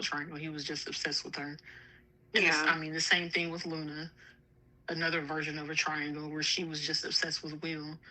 And I know RJ isn't going to be, a psycho or have some type of obsession, but it's still like this is round three of a triangle with Will and Electra, and it's just like, are you guys not creative enough to come up with some other type of drama for the younger group? No. And I'm so glad you brought up Remy. Whatever happened to Remy? I think he was just a crutch for Deke. And did it benefit him? No. It benefited nothing.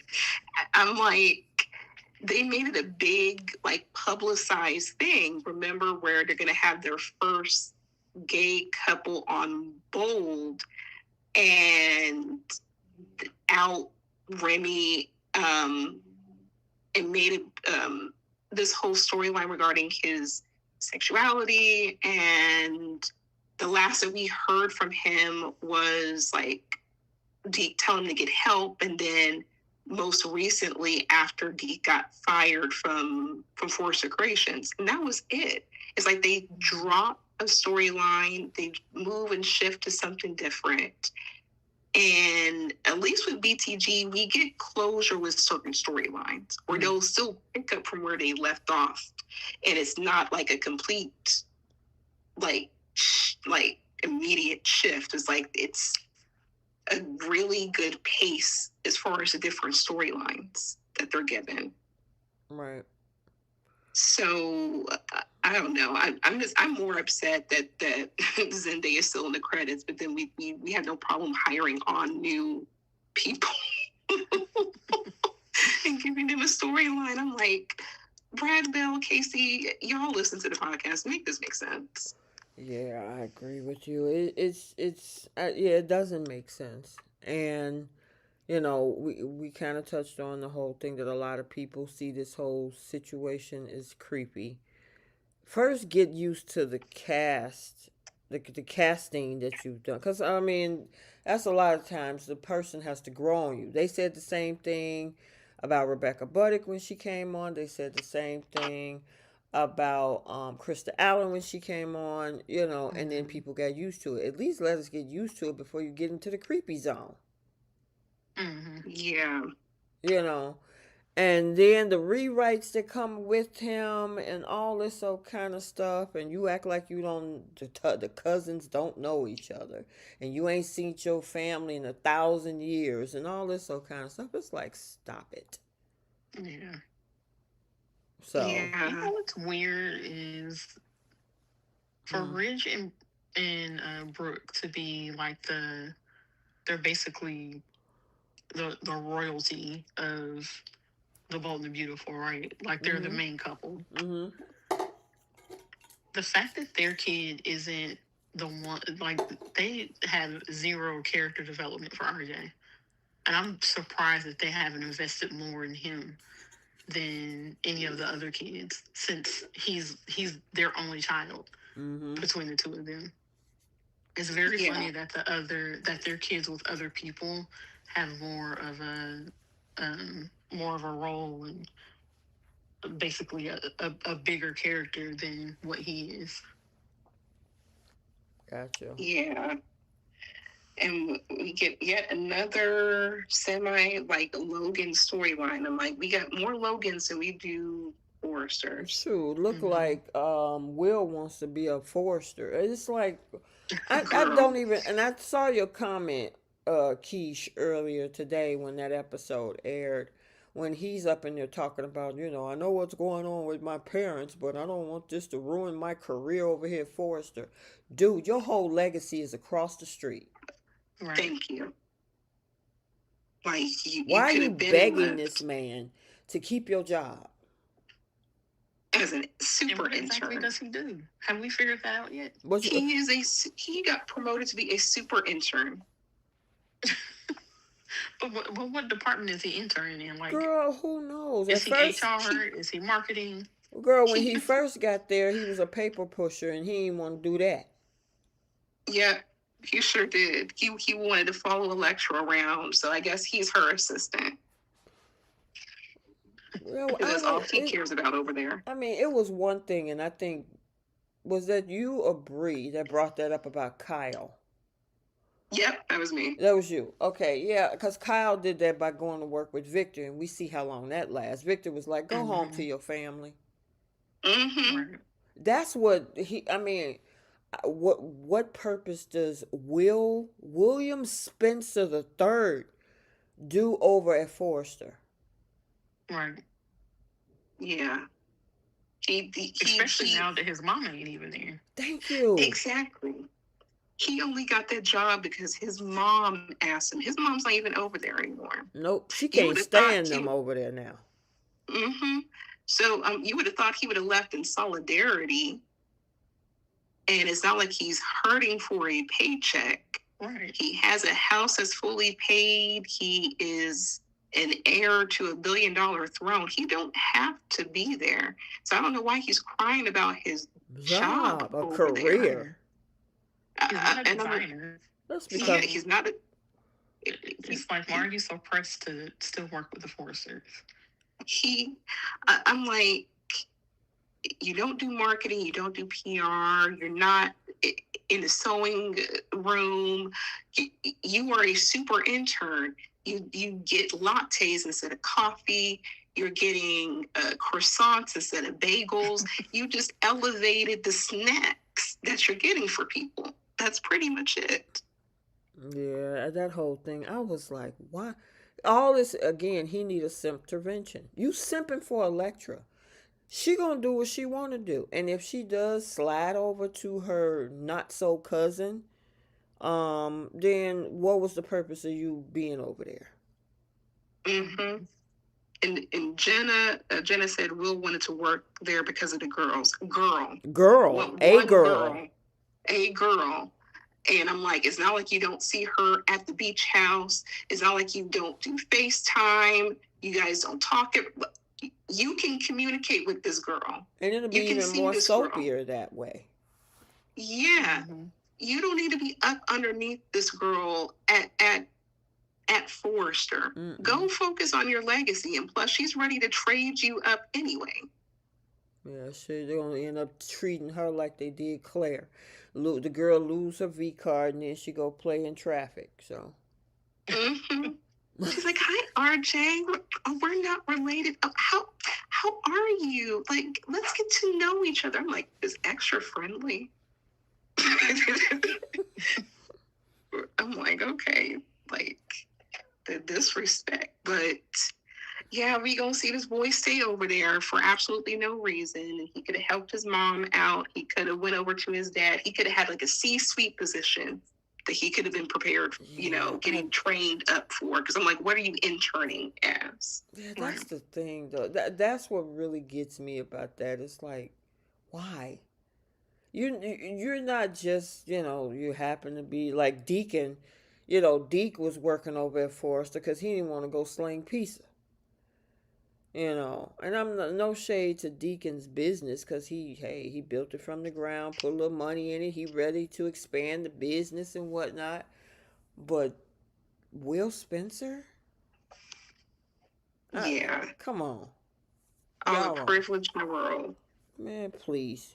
You like you say you what? Well, you still got Wyatt and Liam, but you still in line to the throne.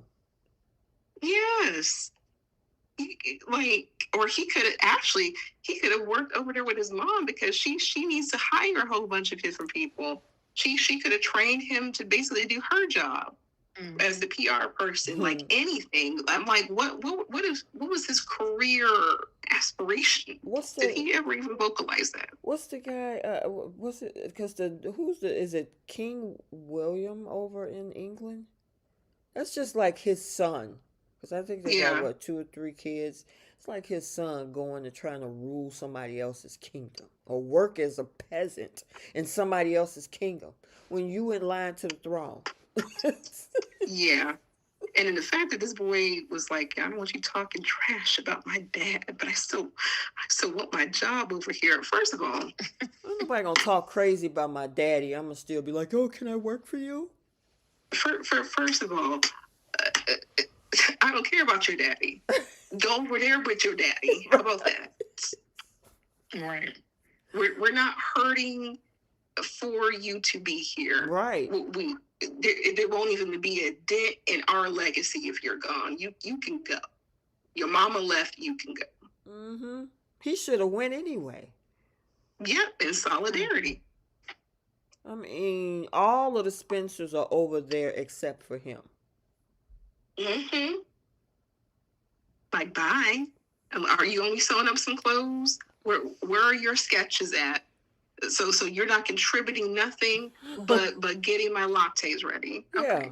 Okay. I mean, what impact does he have if he don't work at Forrester anymore? He's not a designer. He's not in, like you said, he's not in PR. He's not in any of the major categories except, maybe helping out, passing messages or grabbing coffees and stuff. Okay, that's a career. I guess. I mean, is he taking over Pam's position? And is he giving out lemon bars? Like, what is he doing? Yeah, I do need them to define that. Like, what are his career aspirations? Well, exactly. He's a lecturer's assistant. At least we knew that when we didn't see Liam at work, we knew he worked for his father. We just didn't see him there. Mm-hmm. And he was some type of executive. Right. I don't even think he even cared about that job. He was over at El Jardino. You would have thought he worked at El Jardino. Who, the Liam? amount of times we saw him over there. Are you talking about Liam? Yeah. Oh, yeah. Wow. He wasted gas and ran up mileage on his car going back and forth between Forrester and El Jardino. That was it. That was Liam for about a good year and a half. Mm-hmm. He wasn't thinking about working for his daddy. but I mean, the thing is, in theory, we knew he worked for Spencer Publications. You know what I mean? Mm-hmm. Will is blatantly want to be over at Forrester, begging to keep his job. Man, I would have went over to. I would have asked my dad, like, look, I'm about to leave. Go ahead and get my position ready. Right. I'm done. Oh man. Okay. What are y'all excited about? And I know Jay Money isn't, but are y'all excited about Carter and Daphne engaged? Yeah, I thought he was excited. Oh, he is? He changed his mind? Yeah. He changed his mind about Daphne after okay. I must have missed that. So he was the main one writing for Hope and Carter. Mm-hmm. He doing the same thing with Deacon and Taylor. It's gonna have the same result. But I'm so happy for them. Intentional. They want the same thing. They're on the same page. She has no baggage. She's willing and able to give him a child. Mm-hmm. She's willing and able to give him a family. Mm-hmm. I really, prayer hands, I want him to be married. He deserves to have a happy ending of some sort. There's zero reason for them to cause problems between Carter and Daphne. Zero reason. I, like you said, Brie, I need them to let this be the one for Carter. Because I'm so tired of that man proposing to every woman that he dates. Exactly. Like, this needs to be it. I agree. He had a whole jewelry store at his house, all them rings. I mean, between him and Thomas, I don't know who has more rings, but I'm glad that he was able to get a girl to accept one of them. Right. I think Carter might have Thomas beat. Yeah. You think so? Yeah. Yeah, because I don't think... He's had years. I'll take that back. Yeah. You know, that's okay. That Carter had years because he had who else? The only person he never proposed to was Katie. Maya. Yeah. He had Zoe. Quinn. Yeah. He did propose to Quinn. And who was Zoe's Paris? So, yeah, he's had some blunders, and of course we had that struggle bus of Hope. Him proposing to Hope. Right. Took her 3 days to accept it. Right. But Yeah, I'm glad that this I'm hoping this works out for the both of them. This made me happy. I want when she said that she wanted the family, I'm like, oh, like Yeah, Carter. yeah. Well, I And we didn't get need a non wall Forrester scene Logan though. kids too. What'd you say, But we need Keish? to. I said we need some non Forrester Logan children on this show.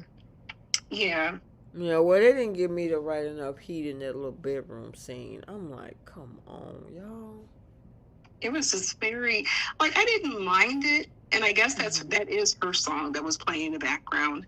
Um, but I didn't mind it.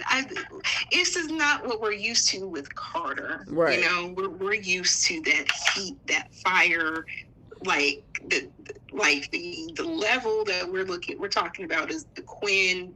Like you was talking about, Right. like pushing against the wall. Right. Um, I'm sorry, he lifted her and placed her on the wall. Like we haven't seen anything like that on the bold in general in a minute, Right. but you know, it was sweet. It was something. Yeah.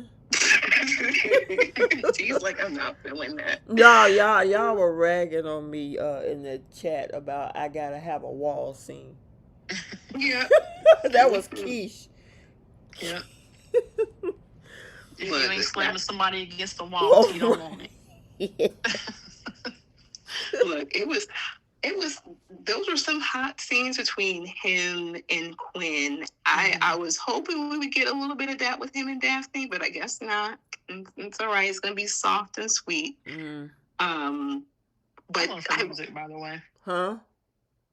I said I like her music. Yeah, she I sounds think good. it was a I think. beautiful song.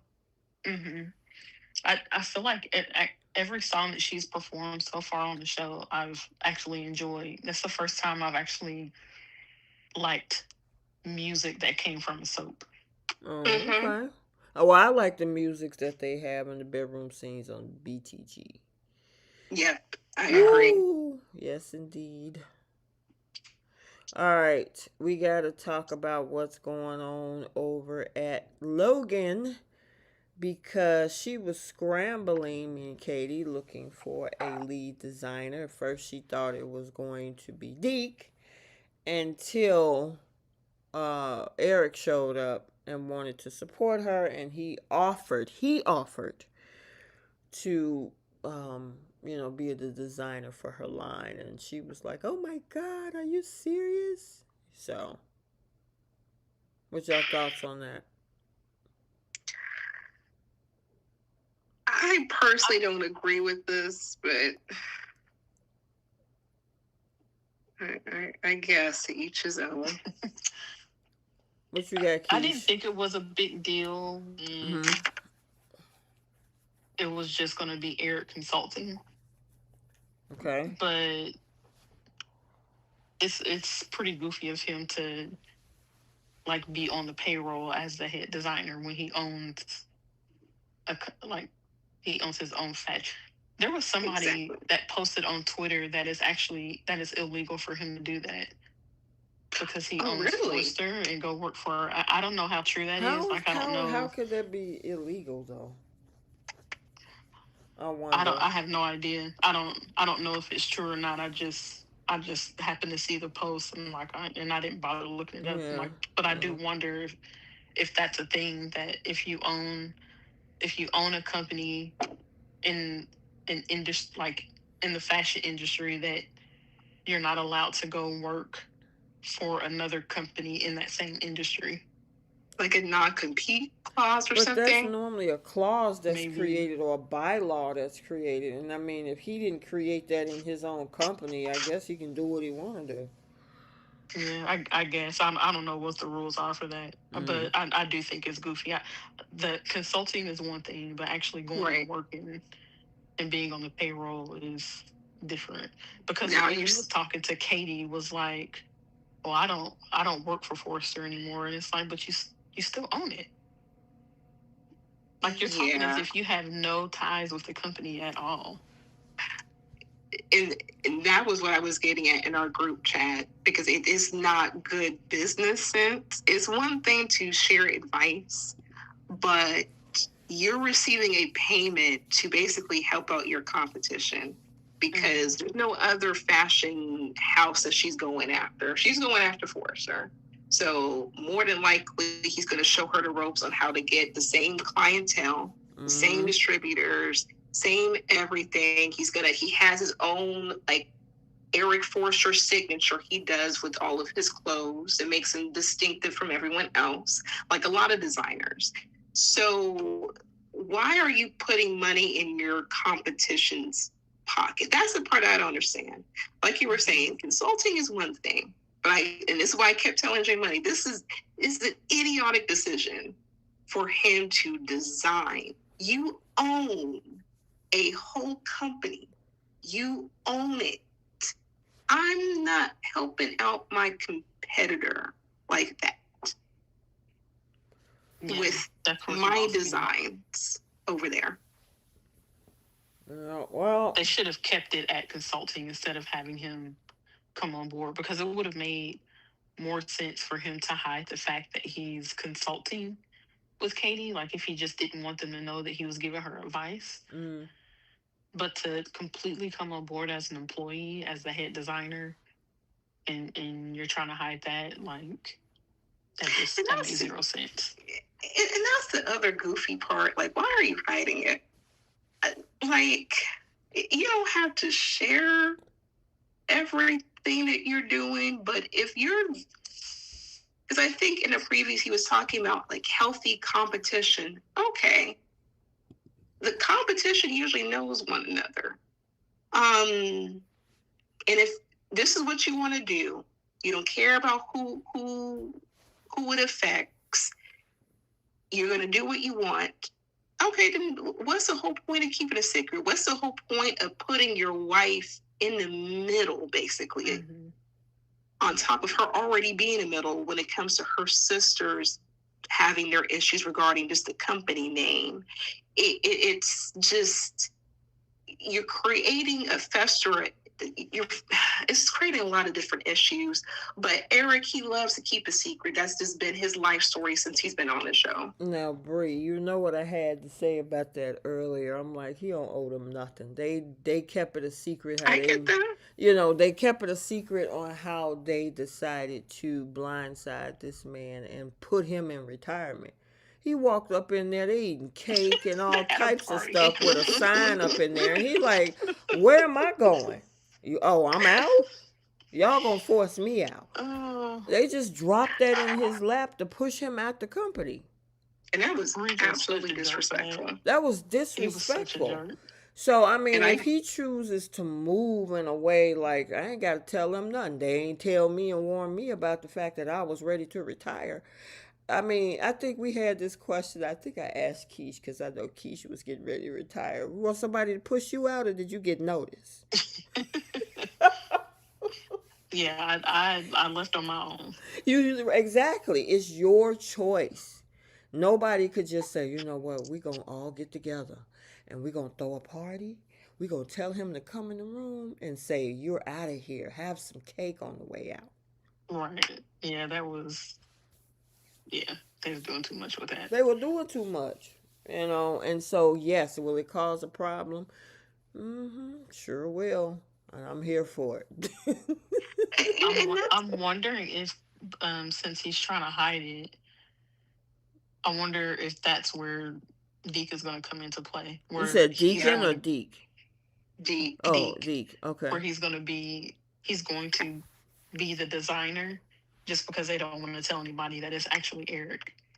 He's going to pass off his designs as if they're Deke's until Steffi notices on the runway, because they made a big deal that she's the only one who saw Eric's designs. Right. He's going to recognize that. That's going to be the whole plot to this whole big reveal about Eric, which is, I'm like, okay, I guess. And I mean, the other thing is them fighting over that Logan name. It's like, you guys screwed up. Just like y'all signed a paper without looking. Y'all didn't check the notes to see if y'all still had trademark rights to Logan. And then she figured that she's the only one that can carry their last name. I mean, it's just so many issues on both sides with how they're all moving. It's like, Yeah. It's the way she keeps saying she stole my name. right. She stole my name. And it's like, no. No. She stole the spotlight. You're just not that girl anymore. Your baby sister stole the spotlight, and that hurt your ego. And get over it. You're okay. She got the trademark too. So what we crying over spilled milk still, girl? It is okay. You done wore the Logan name out. You done wore Brooke Logan out more than the men have worn you out. So, I mean, she makes it seem like it's a prestigious name. There was more scandal than anything. So you would think you at least want there to be something, positive about the Logan name. I mean, your sister really hasn't done much of anything. Let that be, a positive, spotlight for the Logan name. Because if they go based, and the fact that she was saying, oh, they're trying to sponge off of my name. And I think Daphne had said something about that too. Maybe she's trying to soak up off of your fame. Who wants that? Knowing Brooke's history. Yeah, that whole thing is a hot mess. And I mean, Donna is in the middle of this. One moment she's like, I support you, Katie. But then what about, I'm like, girl, what you gonna do? Because you waffling back and forth. Right. If you're gonna be neutral, just be neutral. Don't have an opinion. And just be there for your sister. I agree. Because she changes her opinion and what she says depending on who she's talking to. Yep. She sure does. Which is like, I'm like, there's no point of Eric kind of putting his wife in this position. Like I'm not walking on eggshells for my son and his used high mileage vehicle that he married. Ooh. No. I'm just, no. You pushed me out.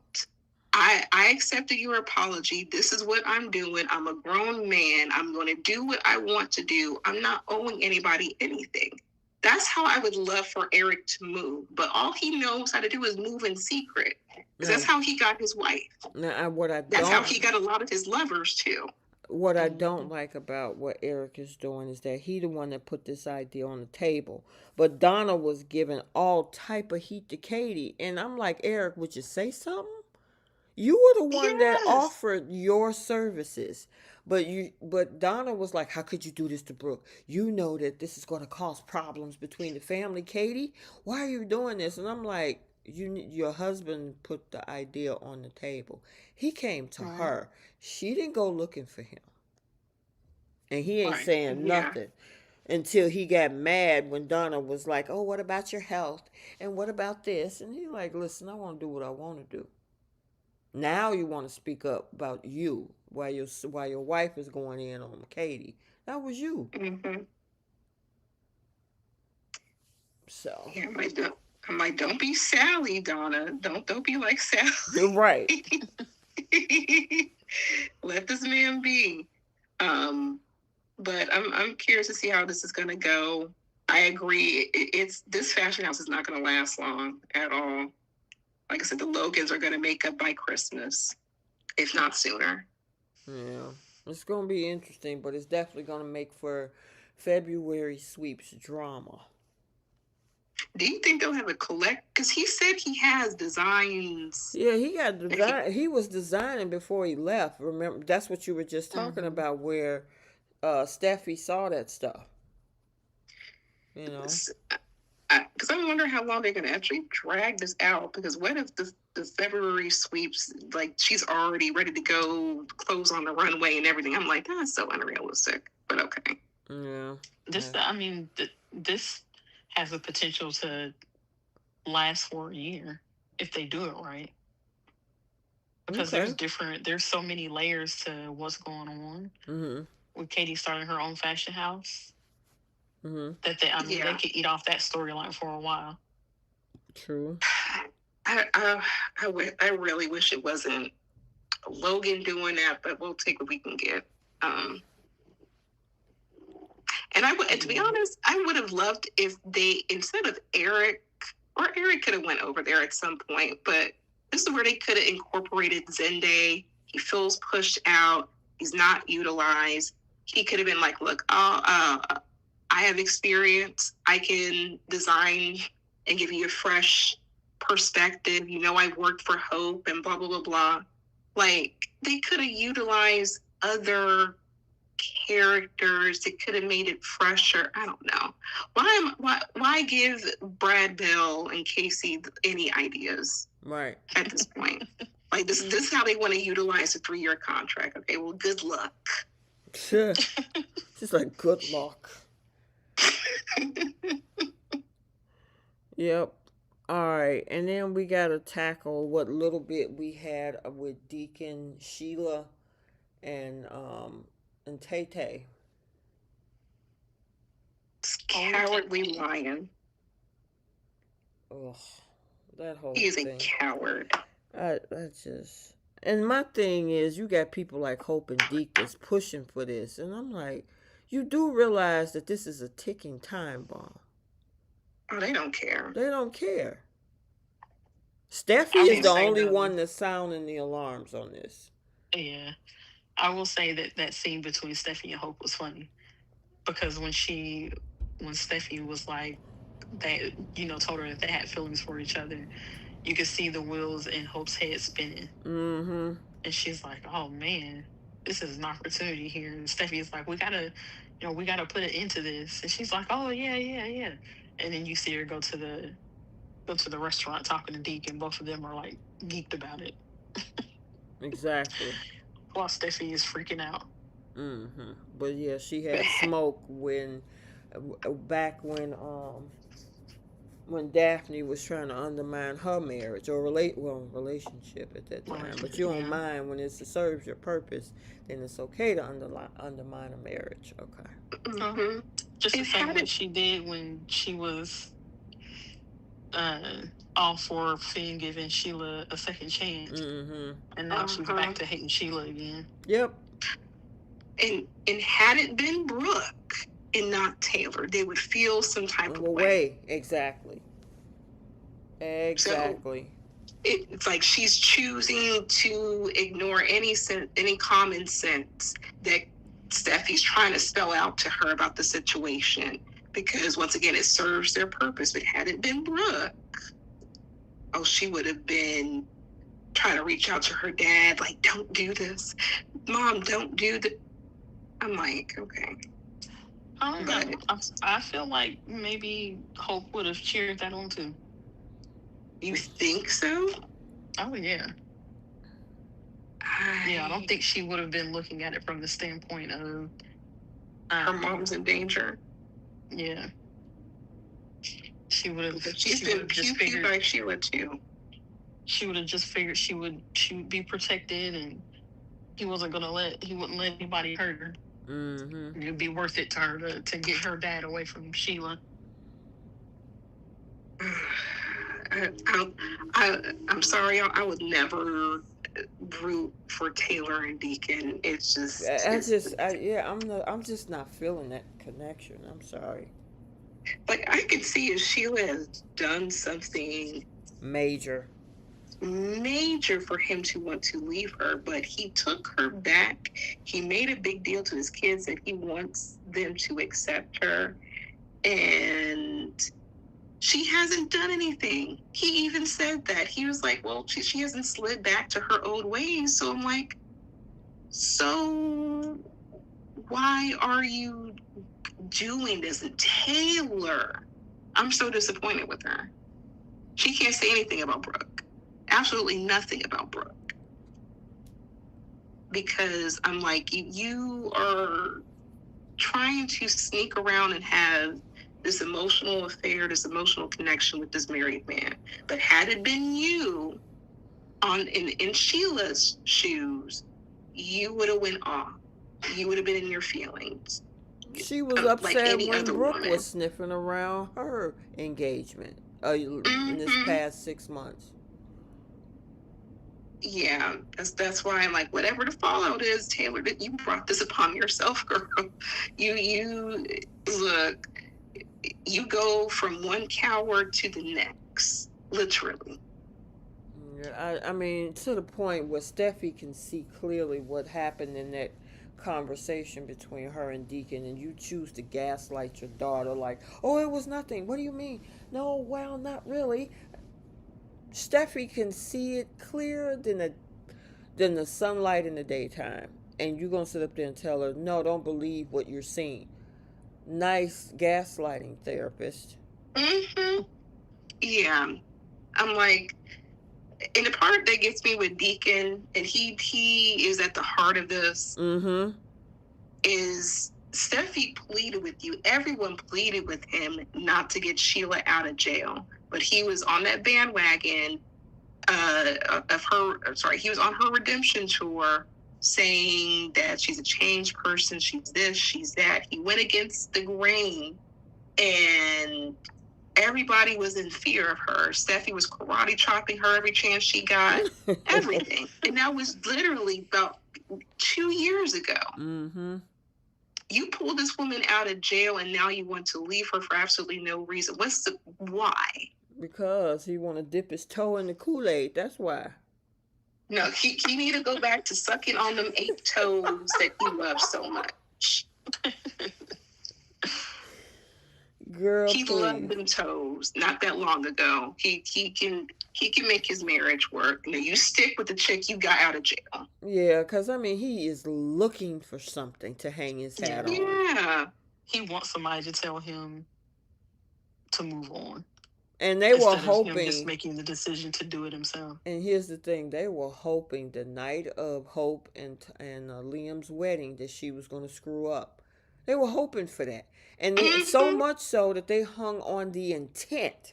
Because remember, she was like, I thought about it, but I resisted. And then they harped on that. Well, she thought about it, so that must mean something. I'm like, y'all are reaching. Yeah, I think about buying a bunch of cookies with the intent to eat them, but did I do it? No. No. But you had the intent, Bree, so that's a Yeah. problem. Yeah, I had the thought, I want to so badly, but I didn't do it. Oh my I will goodness. say that Taylor is doing more to try to keep her distance from Deacon than Deacon is. Deacon is like basically begging her not to send him to another therapist, talking about he needs her. I'm like, you don't need this man's permission. Just discharge him like any other Doctor would doctor. do. I'm like, yeah, I'm gonna have to cut you off, sir. But she won't do it because she's attracted to him. She's been thinking about Mm-hmm. him. She's been fantasizing about him. She's lying about him to her own daughter. Yeah, it's a problem. Mm-hmm. I still give her more credit than Deacon. Because Well, Deacon is Deacon just is not the even hiding. well. I agree with you on that part because Deacon Yeah. is the one in the marriage. He has a Yeah. vow that he took. You need to honor that vow or go and figure out what you're gonna do with this woman, and then figure out Taylor later. Clean up your unfinished business, but he don't want to do that. So yeah, Yeah. he has the almost bigger feel like responsibility. I almost feel like he wants his cake. He wants his cake and he wants to eat it too. Like I think he wants to hang on to Sheila because he knows that he's the reason why she hasn't done anything in the past however many years. But he wants to have his fun on the side with Taylor too. And Well, Yeah. it's almost like I almost feel like he wants to tell Taylor, if you promise we can be together, then I'll leave Sheila. But if Taylor is just like against it, like completely against it, then he wouldn't leave Sheila, even though he is not, I guess, completely happy with her right now. Yeah. If Taylor decides to be a side chick, she would have stooped to a completely different low. It's one thing to be with the man who gave you the broken heart syndrome, and then you giving him the power to basically leave you. Again. for, again, for you to get with this whole other married man who can't even be man enough to leave his wife. And you want to be a side chick to this man. Yeah. Mm-hmm. She would have seen to a whole new level. Yeah. That's why it's hard to look. It's hard to root for. I mean, this is why I don't understand. I mean, at least when Brooke did it, she was successful being a side chick. She was the original Leslie. She had no problem, not the crimes or anything, but like she had no problem like playing the role, you know, sneaking around and all of that. Taylor's not built for that. It's just I hate the fact that they're trying to push this and we've talked about this before, whether they can bring in somebody for her. Yeah. See, they casting RJ and casting all these other people. They could have gave this girl a man a clean slate. So I'm happy we can look forward to. That's what I keep saying. They don't care about the Taylor character. Taylor will never get a man cast on that show specifically for her. She's never going to get that. Nope. This is about as good as we'll get for her. Personally, I enjoy the chemistry between Rebecca and Sean. I think they have good chemistry. I'm not as bothered by the drama of that triangle as you guys are. I know it's just going to be something temporary, and it's not going to end up where Taylor and Deacon live happily ever after. I'm just enjoying her having a storyline that has nothing to do with Ridge. Right. Well, I mean, if she's going to be a side chick, she should at least look at Brooke's playbook, her 30-year playbook, to at least be successful at it and hopefully get a man after the process. I mean, something, but I don't know. I'm not a fan of this pairing, but it's something. We'll see. 3-year contract. Let's see what they can do. Right. Okay. I'm trying to think. What else did we have? I think that was it, wasn't it? Yeah. That's all they gave us. Yeah. Okay. All right. We got to get on to the BTG. BTG. BTG. We still coming off of the whole thing with Anita's cancer, and then of course the BRCA gene. And this past week we got the results for Danny and Nicole. We had the closeness happening between Shanice and Ted. The closeness happening with Carlton and Nicole. We got to see Jordy this week as Bryson. And Grayson. Huh? Grayson. I'm sorry, I said Bryson. That's my nephew's name. Grayson. And wait, Ashley, what's your nephew? Wait. What'd you say? You said who is your nephew? Bryson. Oh, I was about to say Ashley with your nephew. You know what? A minute. No, I guess Bryson and Grayson sounds pretty close. So yeah. I'm just being Bryson and Grayson. Yeah. And then, of course, Bill is running over to Danny, which I don't know if you guys saw the sit-down episode with BTG today. It was pretty interesting. I actually enjoy watching it. Kind of give us a whole replay of different things throughout the year, and you get to see the actual actors and actresses and them talk about the storylines. And then at the end of the episode, we got the promo for this upcoming week, which includes Bill and Danny. So. Yeah, and her kissing her man, the man that she actually wants. Yeah, poor Andre. That boy gave up. First of all, he was tossed in between whether or not to deal with Ashley or Danny. He stuck it out with Danny. rolled that whole what happened in Vegas thing, got married.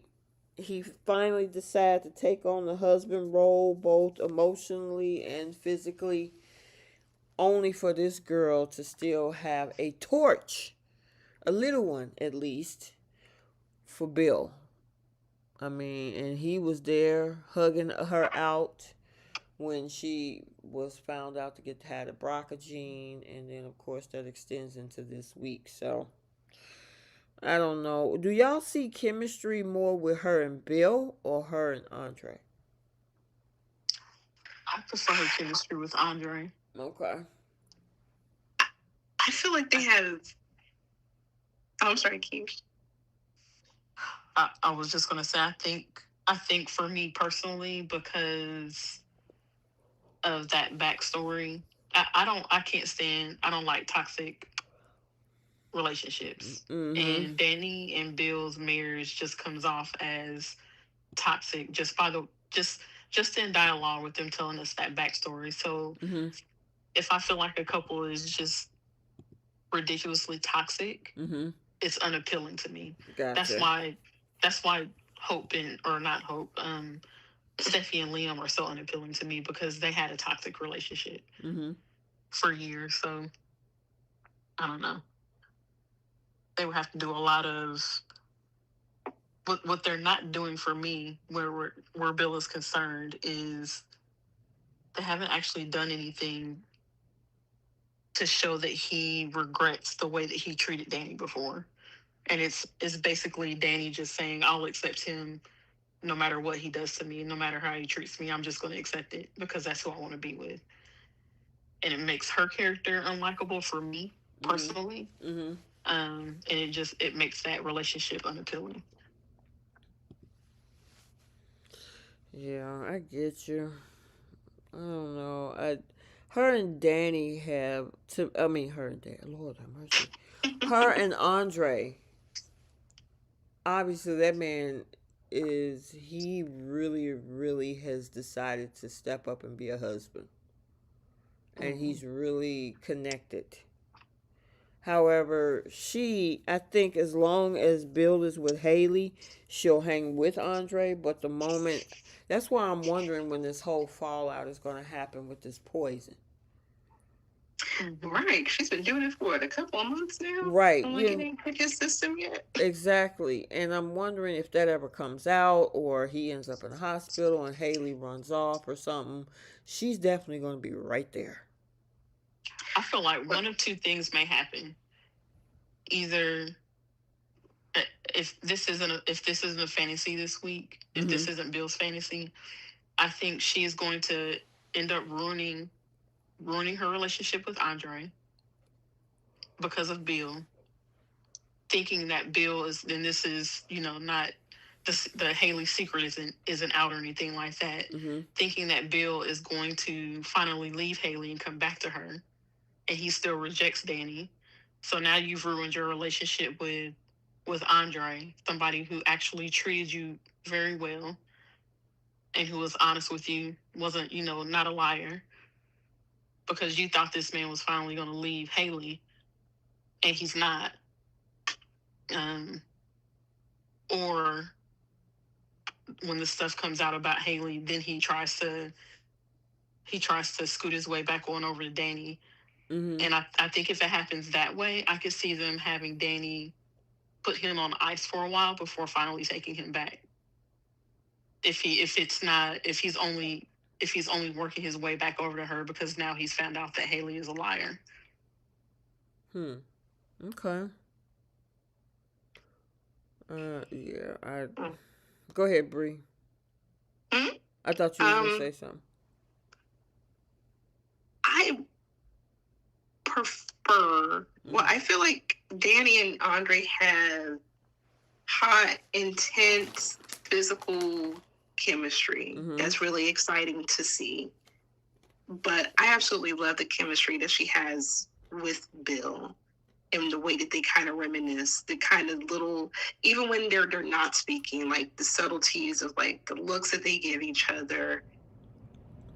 There is just no way that Andre's going to erase a 30-year marriage, 30-plus-year marriage. And she's made it very clear to him, even when she wanted to stay married to Andre, that she wanted to try to use this to make Bill jealous. She just decided that she wanted to, at least attempt to move forward, but clearly she hasn't. And even with this picture at the top left-hand corner, and knowing it's disrespectful to her current husband to have her ex-husband in her bedroom like that, and hugging on this man like that, she made it very clear to the audience that that's where her heart lies.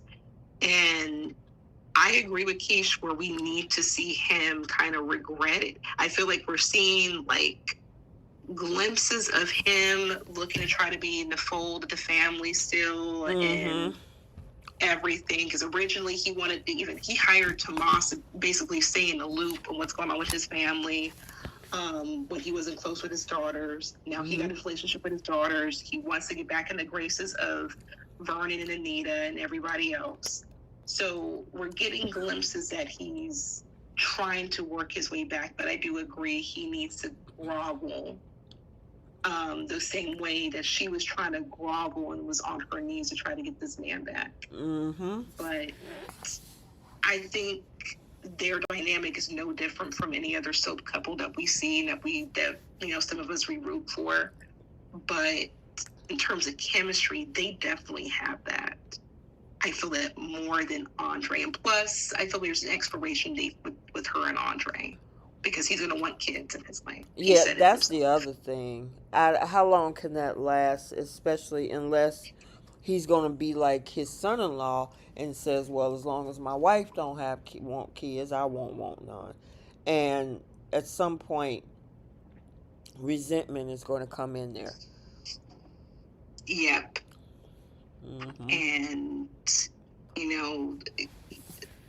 most men want kids of their own. And I don't know. I just feel like there's an expiration date, but I do feel like they have hot, spicy chemistry, and they're good together now. But long term, I just don't see it. I'm like, just go. Like, if she wants to be back over there with Bill, then go ahead and go back over there. Yep. Now, what about the chemistry between Shanice and Ted? I don't mind it. Okay. I have good chemistry. Yeah. I when Ted is quiet, he's so attractive. But he doesn't say a lot of stupid stuff out of his mouth. Like he's a very attractive man, and I'm just happy for Shanice getting more airtime that she so deserves. Same. Yeah, I agree with that. All right, go ahead. That is the only time Ted is likable, actually, is when he's in scenes with Shanice these days. Yes, or when he's anybody else. Anybody else that he's in scenes with, Kat, Eva, Nicole, I just Leslie, I can't stand him. Gotcha. Yeah. Now, what about like in the bottom right corner, Carlton and Nicole? Chemistry? My paper clips are more interesting. I think they have chemistry. Where? It's just not exciting. I don't know. It's just, wait, Keish, you had to catch yourself. It's just not exciting. They're just not exciting to watch. No, I guess it's like watching paint dry. Yeah, and I don't know what it is. They're both, I don't mind them together. Keish, they're both robotic. Yes, maybe that's what it is. Like I don't mind them together. Like I'm glad that they have Nicole moving on with somebody. I don't care that he was, Ted's best friend. After everything that Ted did, I could care less about that. But yeah, I just I'm excited to see Danny and Andre. I gotcha. I'm excited when they're on screen because I feel like they have fun together. They're silly. And I enjoyed Nicole's scenes when she was drunk. Oh, I that was wish, funny. yeah, I wish a little more of that personality was just the norm for her. Not to say that she has to be silly all the time, but between the two of them, I need somebody to liven up a little Yeah, it's bit. kind of And like have a putting. personality. Yeah, that's Hmm. why I think somebody like, and if they wanted to make it soapy, Bill always was the one that had a crush on Nicole or something. He got that Mm-hmm. edge that is going to counteract her mellow character. You know what I mean? She could have benefited from hooking up with like a guy who was slightly younger, like a guy like Isaiah, like having like hot love scenes. Like she don't have to be in her whole relationship. Is give her a little spice, a little something that has her unravel a little bit. Well, what And about Joey? mm, mm-mm. Excuse me. No, she needs a Thomas like character to wear her out. No, who else And is like that on the show? they could hire somebody. Like give us something. Not and Carlton, the actor playing Carlton, is a fine, tall drink of water. He is. We've seen him on other shows. He is. It's just the dynamic with these two is robotic. And it's like, oh, how was your day? Oh, it was great. Oh, would you like a sip of water? Yes, this water is lovely. I wish it was sparkling. Something like it's it's just not. It's the only point of the show where I'm like, I'm not really. It's hard Well, to root for. Crystal Harper in the chat said Carlton is boring so far. Nicole had more chemistry with Kyle, the doctor. Yes, I agree. I'm like, where is Kyle at? He's fine too. Um, we just she there has to be a balance. Someone, if there was a guy who was like a little bit on the wild side but has it together, I would root for it. Or she got with the hot young like Thomas-esque dude to kind of knock the cobwebs off. Or reset the alarm system that Ted has said and let the alarms go off. But like, give her a little bit of something we can, root for. Not this, yeah, like Carlton's, he's fine, but they're attractive people, you know. But it's just my paper clips are more interesting. I know, right?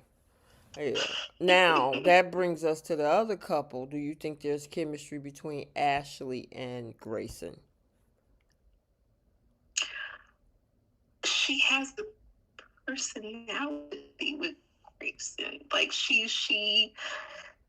I guess when she was talking to her mom, she wants to play in the streets. Yeah, What it because she sounded was said like. she want to have some fun. And you know what? She's being honest. She's not hurting anybody. Do what you do, girl. Play with the traffic lights.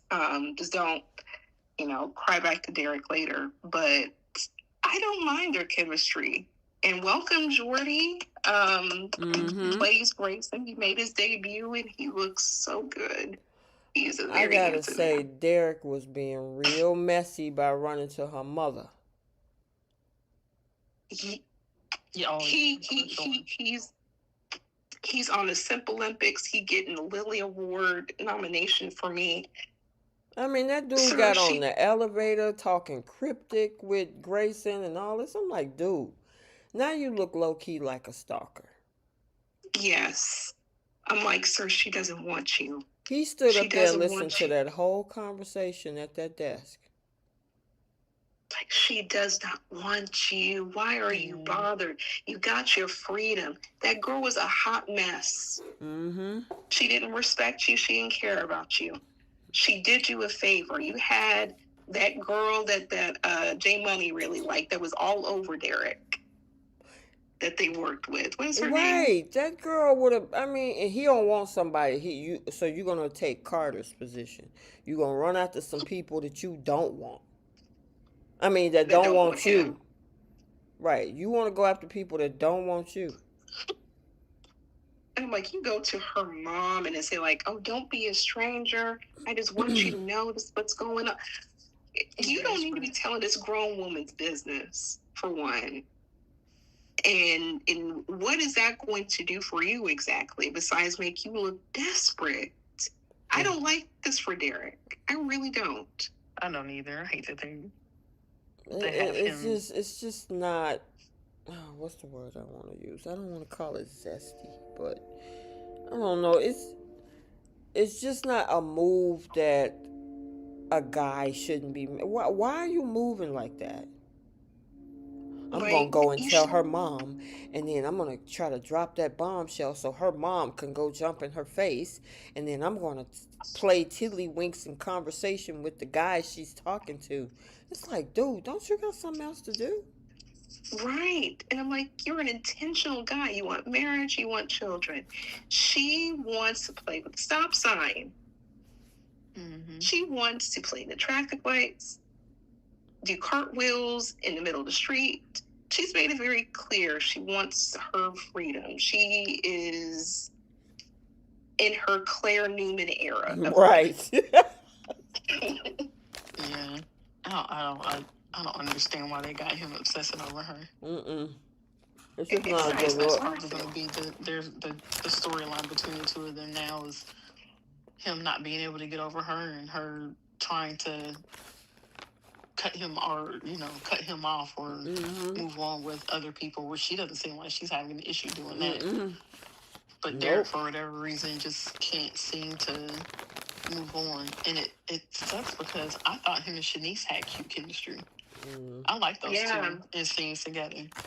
She just has chemistry with everyone. That's why we want more airtime for her. Yeah. I would rather for that guy to go and talk to his coworker. I'll take her too. I mean, I really liked him and Shanice together, but I just anything to allow Derek to move on. And I hope that they're not doing this because they're gonna have him do something crazy and then write him off the show later. Since they reduced him down to recurring. Because I actually I like him away from Ashley. I do too. And Jenna, you made a very valid point. Derek is closer to her mama than he is Ashley. Right. Which would be soapy if they went that direction. We were J Money, I remember J Money, we were talking about this. We were hoping for this. They can still do this. Put him with her mama. That would drive Ashley up the pole. And I would be here for it. But more importantly, he has more chemistry with her mom than her. I guess.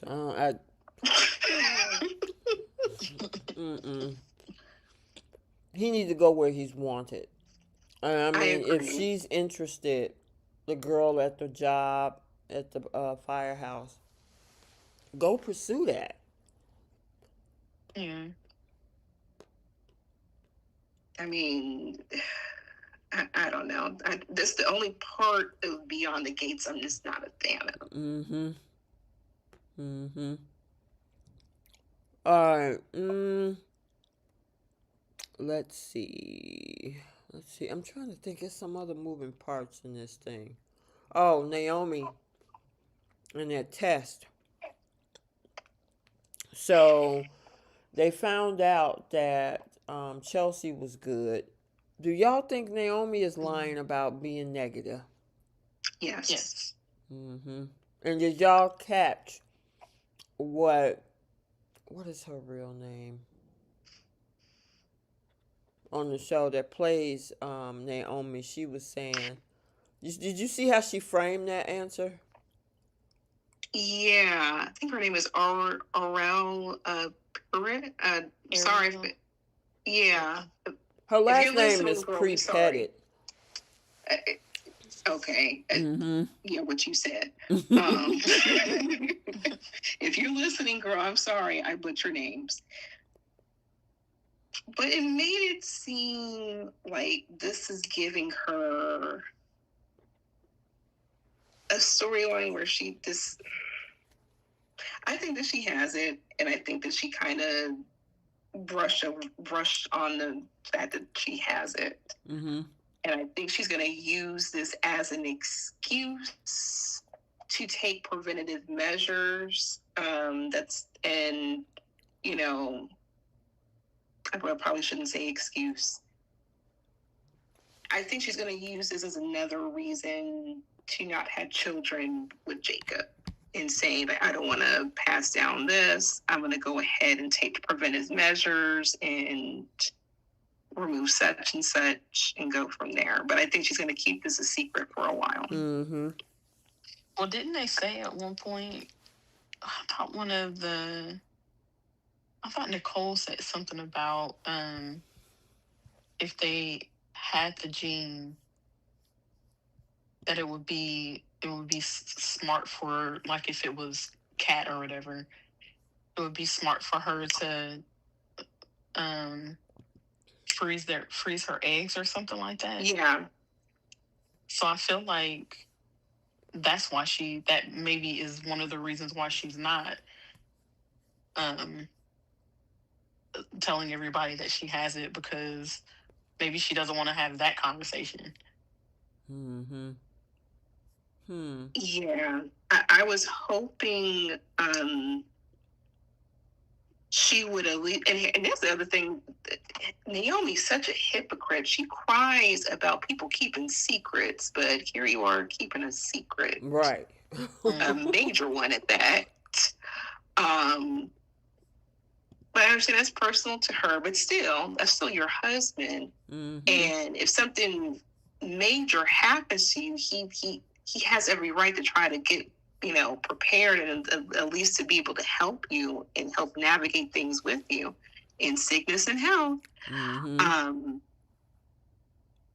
But I was hoping she would be vocal about it if she had it, and then it would kind of, change her thoughts about having a family with Jacob, and this would be like her wake up call. But I honestly think she's gonna use this and say, I'm gonna eventually later down the line go through all the preventative measures to and say that she can't have kids anymore or something. But we'll see. Interesting thing about all of that is that it can go either way because them two are teetering. Their relationship outside of the kid conversation, it's just it's almost like they're just going along to get along. I mean, and poor Jacob, he is trying. Yes. It's all her. This is why she and Ashley get along so well. I'm like, that's your perfect match right there. Like, you both crazy and delusional and blow everything out of proportion for no reason. That's why they're friends. But I'm like, poor Jacob. He loves her so much. He suppressed the thing that he wanted, which is a family to be with her. Mm-hmm. Which is a bad idea.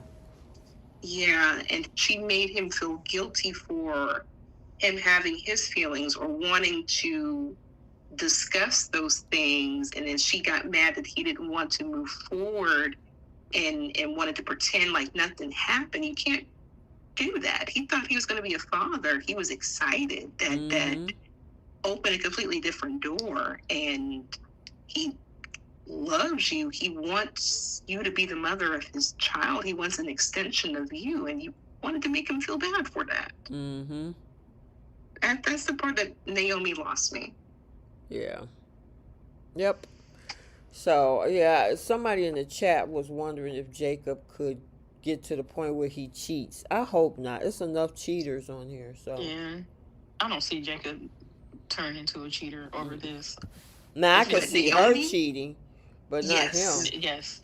If anybody cheats in that marriage, it's going to be Naomi. Mm-hmm. Yep. Now that I do see, but I do agree with y'all. She might keep this secret. She's probably positive with that mutation. And when it comes up about him talking about kids, he gonna be like, well, she's gonna be like, well, you know what? I know I didn't say anything. I didn't want to alarm the family, but I do have the BRCA gene, and I don't think that we should pass this on to our kids. So no kids. Mm, that's devastating. It sure is. He really wants to be with this girl. I get that. I feel for him. Yep. Malone. Malone is stupid. But You go to a Malone's days are hotel and numbered. you let this woman get a hold to your GUN. She could have bust you in the back of your head with that. If you trust her that much. Yeah. Well, she was playing with one of his other weapons not that long ago, so he had no problem with her. But what direction are they about to go in? I I'm think kind she's of going to try to get confused. some leverage. Something's in that girl don't want him because she still want Teddy Weddy. Mm-hmm. She's She using this man as a way for leverage to either maybe keep her out of jail. I'll blow the whistle on you. You were supposed to be following me. You've been sleeping with me. Whatever it is, or not to tell his wife, even though according to him, their relationship is on the rocks. But who knows? oh, they all say that, don't they? Yeah, who knows? He's still legally married, but okay. Where did the divorce papers at? Well, she did. Didn't she tell Eva that it would be good to have a cop in her back pocket? Yep, that's why I said leverage. Yep. Mm-hmm. Yep. Yeah. But she's gonna mess around and try to play with Joey, and then try to use. And I think if she's trying to use Marcel for leverage, his days are numbered. His days were numbered anyway. Right, he was headed out anyway, wasn't he? Yeah, but if Joey catches on, he done. So then where is her leverage? And then she's gonna be running scared. And then her money's going to be mixed up with the stuff with Joey. I don't see this panning out too well, because what I do like about Joey is he don't play nobody's fool. He's not scared of Leslie. And my thing is, Leslie, she acts like she's not scared of Joey, but she was scared to let her daughter be raised with her father. Right. But and she was scared to show those paternity results. But whatever direction they're going in with Leslie, I feel like they're kind of stuck on what to do with her now. Yeah, well, Leslie thought that she could strong arm Joey into keeping her name on that clinic, and he's like, yeah, no. And finally, somebody that ain't afraid of her. Now, the only thing is he's been giving himself away because he said something about, he put it in a joke about unaliving somebody's husband to be with them. And she looked at him like, I'm like, I don't think you want to do that, sir. I don't think that's going to fade. I think she gonna find that out, Bree. I think she's going to find that out too. I just don't think it's going to faze Vanessa a bit, because she's so wrapped up with everything that has to do with Joey. She's probably going to look at that as like, oh, wow, he really, really loves me. I don't think she's going to use that to break them up or even tell Vanessa. That could just put him in prison. That's still murder. But with proof, though. She can find it out, same way he can find out the stuff that she did with Laura that can also throw her in jail. Right. I mean, it could work either way, but what I'm saying is Leslie is all about how to get one up on somebody. And I have a feeling she might find that out. Now, whether or not he checkmate her is possible. Where does Bill come into play with this? Didn't we see Bill and Joey talk? Yeah, Bill was, well, Joey wanted Bill to look over the contracts that involved, Mm-hmm. you know, the dealings of what he had going on with Leslie. I wonder if that's also going to come into play. I mean, who And knows? yeah, but I'm not sure what direction or if this is what they're going to have her focus on it and let Ted and Shanice kind of build their relationship. And she's kind of fades in the background for the time being. But Right. yeah, Marcel's days are numbered. I don't see him going past. No shade to the actor at all. I just don't see the character going Lasting. past. Yeah. Mm-hmm. Yep. So I guess we'll have to see. We got to talk about Jennifer and Tyrell. Miss Jen don't want the cotillion. Then she flipped gears. I have a feeling she gonna do something at that cotillion. I, I feel she's using Tyrell. I think Mm-mm. she sees the benefit of being around a guy who comes with that type of wealth. Because it's one thing to talk trash about it. All of a sudden now you're excited about cotillions and you're excited about this and that and got invited. I'm like, But I don't think I think it's something else behind that. Is she gonna go in there and ruin it? Is she gonna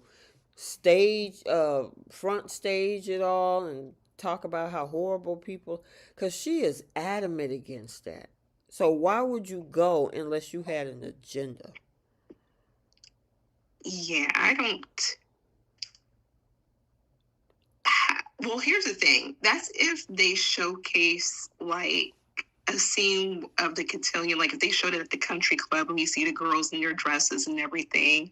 If they do like a full on scene where we get to see that, then yeah, they we can see her ruin that. Mm-hmm. But I feel like it's like they'll say that they went and they come back to the house and like, oh, it was great, blah, blah, blah, blah. I feel like she's just gonna just milk the situation that she's in with being with a guy who has money or comes from a family of prestige because they really harp on the fact that her family didn't have much, you know, it's his family's at a different, level, different, very upper class, upper echelon, all these different things. Mm-hmm. And I think she's going to milk that situation. Yep. Well, I guess we gonna find out. But why would she milk something that she really don't like? And that's why I'm kind of trying to figure out how you, because you're saying that she enjoyed being with somebody with that type of wealth. Well, then you I would think she's lean being a into. chameleon. Say it again. I think she's being a chameleon.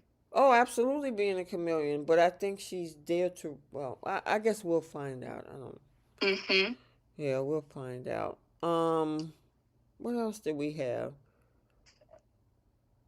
Anything y'all remember?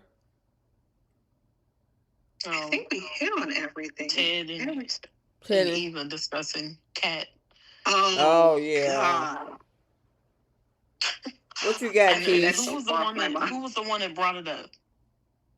Eva. Yeah. Oh, I know Cat had to be a handful. Oh yeah. She was like, "Don't take this the wrong way," but I know Cat must have been a handful. Like, why is that the thing that you say when Ted tells you that they were concerned with her having the BRCA gene? That's the first thing you say to him? Instead of, could have easily just said, dang, I'm sorry they had to go through that, and just left it at that. Yeah. And didn't check her. Didn't say that she was struggling with this and that she has a different process. You would think like he would speak on his other daughter's behalf, being that he raised her. Does.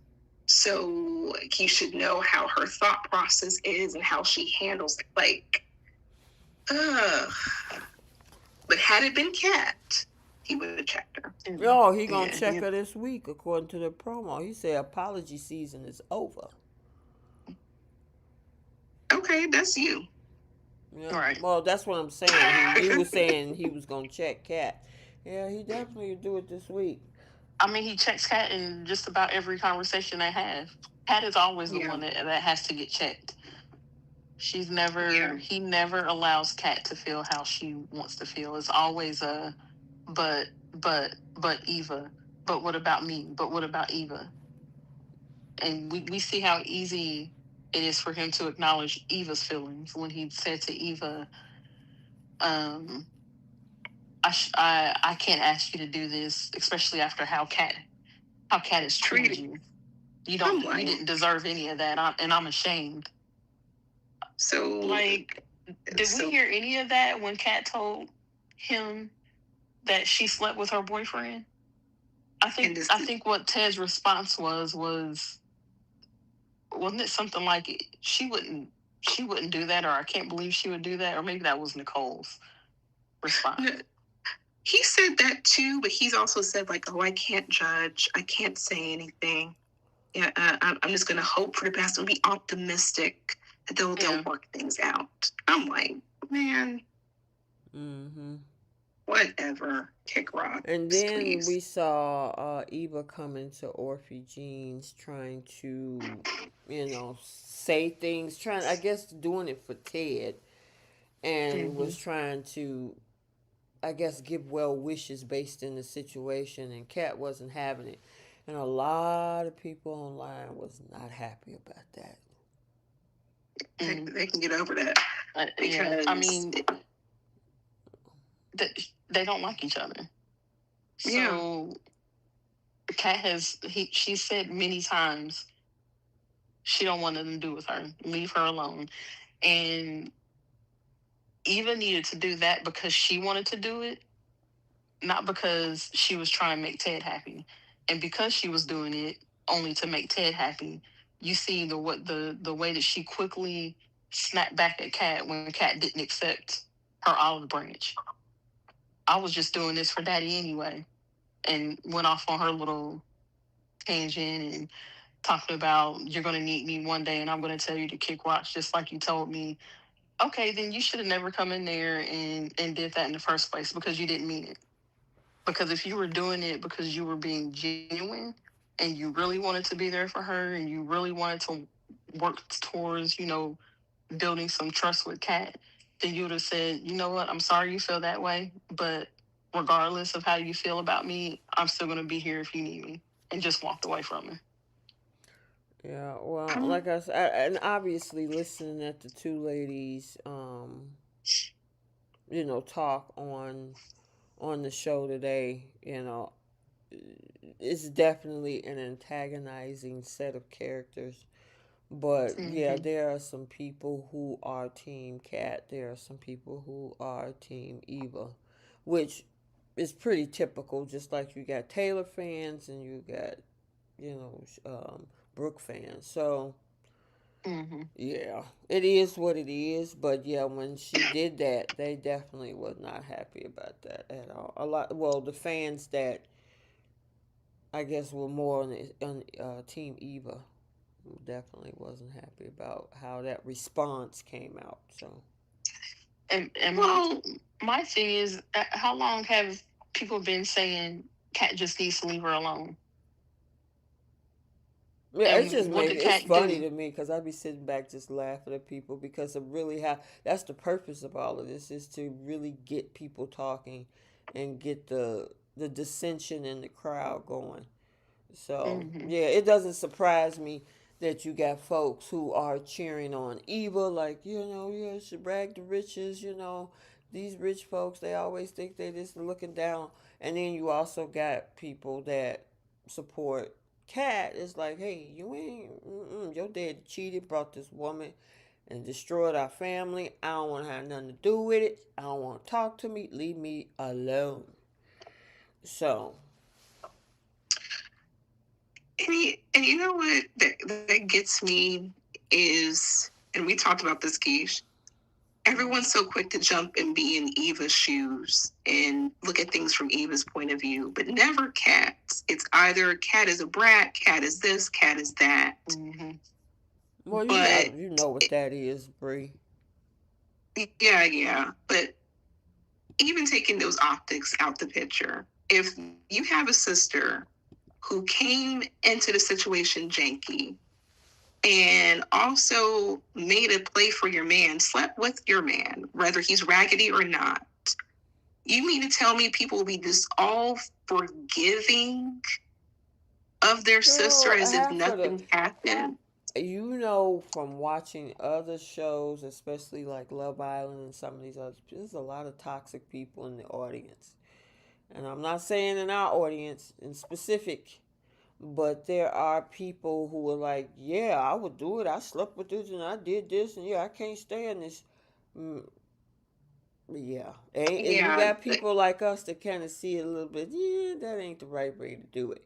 But yeah, yeah, but she even set the tone that she cannot be trusted as a sister. If you don't stoop low to sleep with the man that I'm with, whether he's raggedy or not, any man I could be with, I can't trust you around that. I can't trust you around my space where it's people that I love and I care about, because you've proven that you had no problem lying, you had no problem um, being disruptive.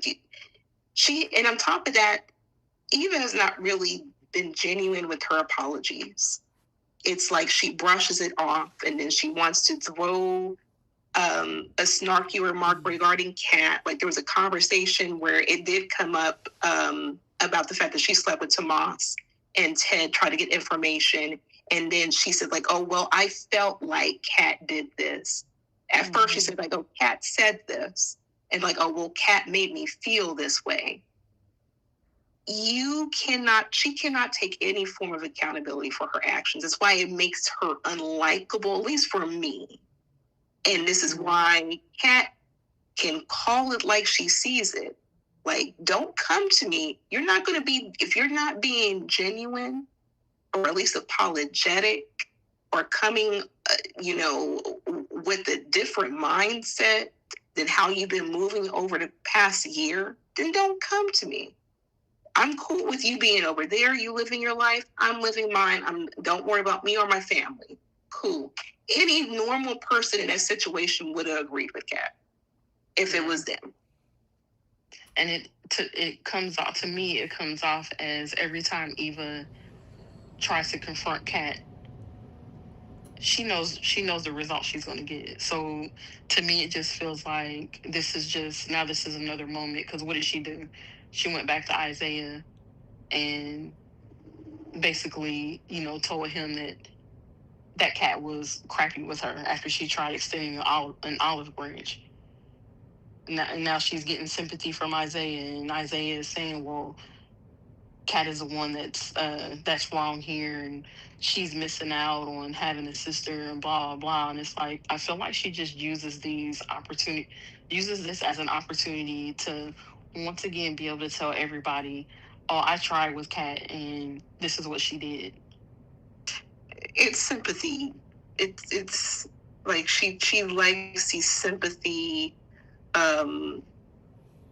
Not compliments is a word for it, but you know what I'm saying. And my thing is with Isaiah and like all the people who tried to talk to Kat to try to get her to shift her viewpoint on Eva a certain type of way. I'm like, Isaiah, if Jacob was sleeping with your girl, you wouldn't be feeling the same way.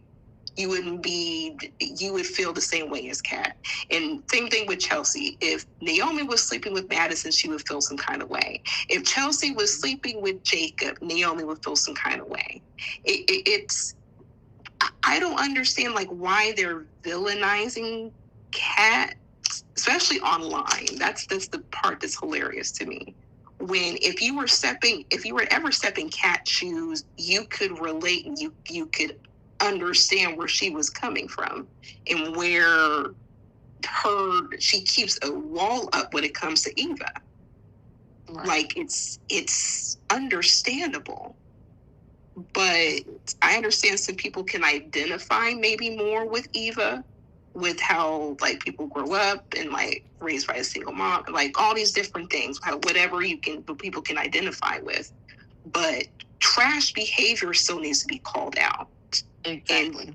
Eva has trash behavior and it's not something to root for. Right. Well, And I feel like people use the. Oh, sorry. Go ahead, T. no, I was saying I find it all entertaining. I don't like Oh both of yeah, them have absolutely. accountability to me. I mean, Kat Yeah. and her. I just it's a I don't know. It's just a way to deal with things. I mean, the way that she snapped off. Okay, you don't like what she had to say in that moment, whether she was being disingenuous or ingenuous or whatever the word is. I mean, just be like, yeah, okay, fine, thanks, bye. I mean, that whole thing, and then the whole thing when she wished death upon her and all this other stuff. It's just That was not a a good bit, look. It's just not a good look. yeah. And Yeah, so, I didn't like that you part. know, I mean, somebody go to the gutter, you ain't got to go with them. You just don't. I agree with that. You know, so I mean, yeah, Eva is, and Tomas is too, because he's trash too, because you're the one with the highest level of responsibility being in a relationship. You know, and you telling one girl one thing that you broke up, and then the other one, oh no, we're not broke up, we're still together. Man, get out of here. Yeah. You know, I guess the so frustrating thing is Eva can go to the gutter, let her but go she never by gets herself. checked on it. But that's the thing is on screen, none of the other characters ever check Eva on it. It's always just between her and Kat. But when Kat does it, she gets checked by everybody on screen. I think that's the frustrating part about it. So to me, that's why I don't care about when Kat goes to the gutter because she gets fussed at regardless of what she says. She never does anything right. She's always the one that's fussed at between the two. Mm-hmm. You never it's never on Eva's side. Eva can do and say whatever she wants to Kat. Like all of that stuff that she talked after she slept with Tomas, she nothing happened. I don't even think she didn't even really get a slap on the hand by anybody. As a matter of fact, she doubled down the next day and tried to plead her case for why Tomas should pick her over Kat. And so I don't know. That's why when Kat when Kat goes low, it doesn't bother me because she's going to get the crap end of the stick no matter what. yeah, but then she'll Yeah. turn around and second guess her behavior because somewhere in her psyche, maybe she shouldn't have went there. Well, you think I was a little too harsh? Maybe I'm going this way. I don't know. Then if you got to sit back and second guess what you're doing, then maybe just maybe you need to take a look at that. And I'm glad that you pointed that out because that's the difference right there between her and Eva. At least Kat's going to acknowledge that, whereas Eva has not. Yeah, Eva will Eva say has some never stuff like checked that herself. and she's fine with it. She doesn't think she ever does or says anything wrong. I thought she Yeah, didn't like the fact of what she did to Nicole. that's it. That's the Not one about her thing she's sister. apologized for. Say it again. That's the one thing she's apologized for. Yep. She's never apologized for what she did with Tomas because she didn't think she did anything wrong there. Her interpretation of that situation Was that they were is broken that up? it's that Kat was keeping her and Tomas apart. Yeah, That's girl. how she interprets the situation. So she doesn't feel like she needs to Well, I mean, apologize if you for it. look deep into that whole thing, I really don't think in the beginning Kat really it was about winning with her. I mean, with him.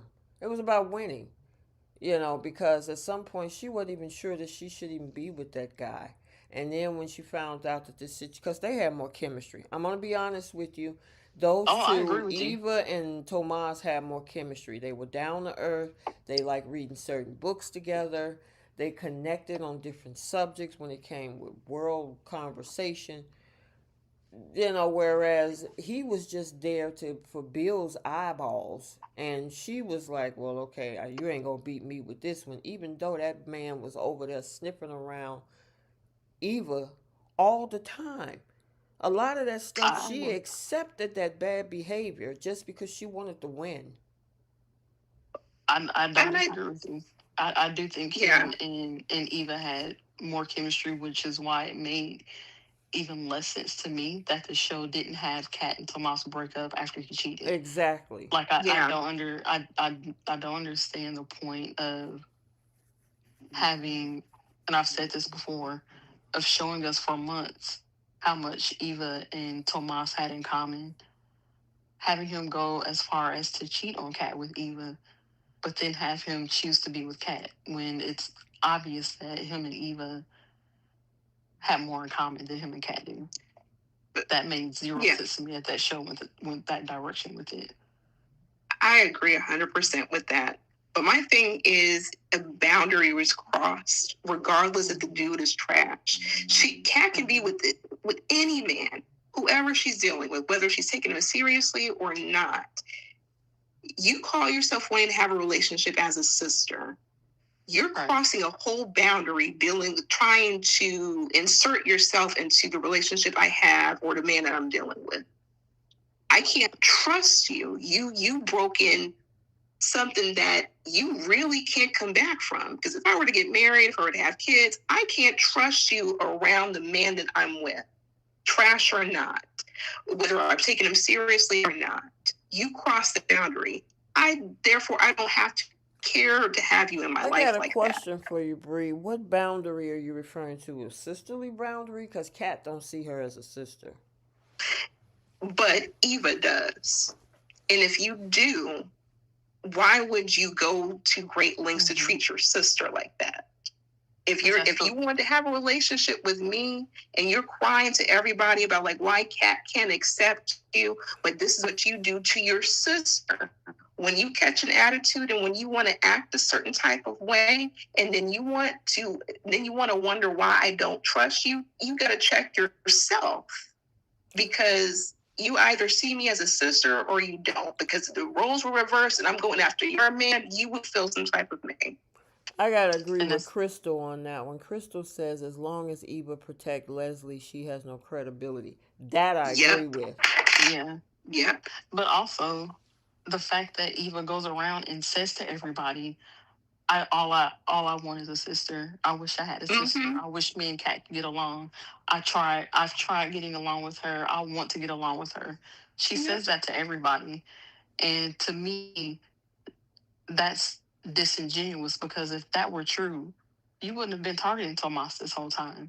You would have prioritized wanting to build a relationship with your sister, like you told everybody you wanted to do, over having a crush on her boyfriend. But she put her crush on Tomas before anything to do with Kat, because she didn't really care about having a relationship with Kat. Exactly. That's how I see it. And if she wanted to go after Tomas, just admit that you don't care about the relationship with Kat. Like, just own it, instead of telling everybody that you wanted that when it's clear that you didn't. Yeah. Which is why Kat meets her where she's at and say, hey, I see you. We share the DNA, allegedly. You go about your way, I'll go my way. Don't worry about my Dupree family. And keep that fake niceness to yourself. And because you're not genuine in the first place. I need the show to progress this storyline, because we've been in the same spot with Kat, Ted, and Eva since May. Yeah, I agree. There's been no change, and it's like, either, this is why I was saying in the chat, either isolate Eva and Kat, because you're just going to keep it as they will never get along, and stop having Ted pester Kat about it all the time, and keep going in these cycles of Eva and Kat being in the same room and getting into it with each other, and then her running back to Ted or Isaiah or whoever to complain about Kat, and Kat going and complaining about Eva to Chelsea or whoever else will listen to her. Or have them actually sit down and talk to each other and figure out how they're going to move forward and attempt to get along. Like, one or the other at this point. So because they have dragged this out for so long. Let me ask you all, what do you think Kat has Kat done anything wrong besides the whole thing with what she was saying about wishing death? Was there anything else that you see that she did wrong? I would say the whole thing with her dad's what was it, an inspection or something, when she had to train Yeah, Eva. I would Mm-hmm. say that she was wrong for that. She should have just stuck to her guns and told her dad that she doesn't want anything to do with training her and to have someone else in the office I do it. I agree with that Yeah, well, because what about the whole thing where she just blew off Anita calling her right before the whole thing with okay, her chemotherapy, and she thought it was all about her when Anita was needing her family around her, but you missed the whole thing because you thought it was about you. I I agree don't with think that. she I was thought we were talking about wrong. the Eva stuff. No, I Yeah, I was did too. saying because a lot of people are not liking the attitude. It's not just about her. The, I don't know. For me, considering there were several other family members that also weren't there, and it didn't seem to be a big deal that they weren't there, I don't understand why it's a big deal that Kat wasn't. Because Anita wanted her there. She Yeah, wanted the other I kids there too, and they Anita couldn't wanted go. who there? Who was The missing? grandkids weren't there. I don't think she asked for them. She asked for the adults to be there with her. But yeah, they said sorry that um was it what are those kids' names? Samantha and Tyrell, Terrell's yeah. and there was someone else that couldn't be there, and I can't remember who it was. But they were apologizing for them not being able to come. So that, to me, that says that she did want them That there, I think that and was it didn't seem Naomi. to be a big deal. I think that was Naomi who was apologizing for Jacob. But my thing is, and I agree with T. She deliberately did not want to go there, and she chose to be with Tomas. Her family's calling, especially Anita, who really needs her family to rally around her. She's ignoring them and she's like, oh, well, I'm on a date. I'm not focused on that. And then the next episode, she's saying, like, oh, I would have thought, I felt like I was been ambushed to get the testing. Just Yeah. like T said, it's not always about you. And top of that, it could have been a major medical issue, like something could happen to your grandmother, and they're trying to reach out to you. There's just no excuse. That was one of the major things I did not like Yeah, and then there that was the Cat next did. day it was also the next day when that whole thing happened when she found out she did not have the variant, and her whole energy shift, and it's like, yes, Yep. let's dive in. Let's work together. First, you didn't even want to think about a needle. And Yeah. then the other girls had to go through it, and then now you're just like, oh, okay, I'm in the clear now. Now I can dive head first. And she's able to compartmentalize her business. She could have done that with how she felt, and also on top of like trying to see what's going on with her grandmother, because I think she was one of the very last few people to be around Anita. And that's after she got the clear, clean bill of health that she doesn't have the BRCA gene. I did not like that. So that's that. I mean, because it's one thing with the whole Eva thing, but a lot of people are just complaining about the character's attitude. Some people think she's snobbish. Some people think she looked down on her nose based on the level she is in. So, I mean, I've seen a lot of different things with regards to the cat character. Besides Eva being a part of the dynamic of that whole thing between Ted and the two girls, but yeah, there's other things. That's why I'm like, it's some accountability go around. But obviously, it's a soap. They are gonna all have their faults. Oh So yeah, absolutely. I agree with that. And I feel like the snobbish thing has shown with certain characters. We've seen it a little bit with Nicole, a little bit with Danny. Um, when especially they were talking about like Leslie. So Kat does it a little bit more, but she also checks herself. She asks, okay, am I going too far with this? Am I doing such and such? And then she reevaluates into what she feels comfortable with. But I don't think that she's any different from anyone else. And we've also seen her go out of her way for her family too. So this moment with Anita, I mean, it could be looked at as selfish because she put herself before the rest of her family. But I don't. I can't say that she's wrong for choosing herself over everybody else, regardless of what was going on.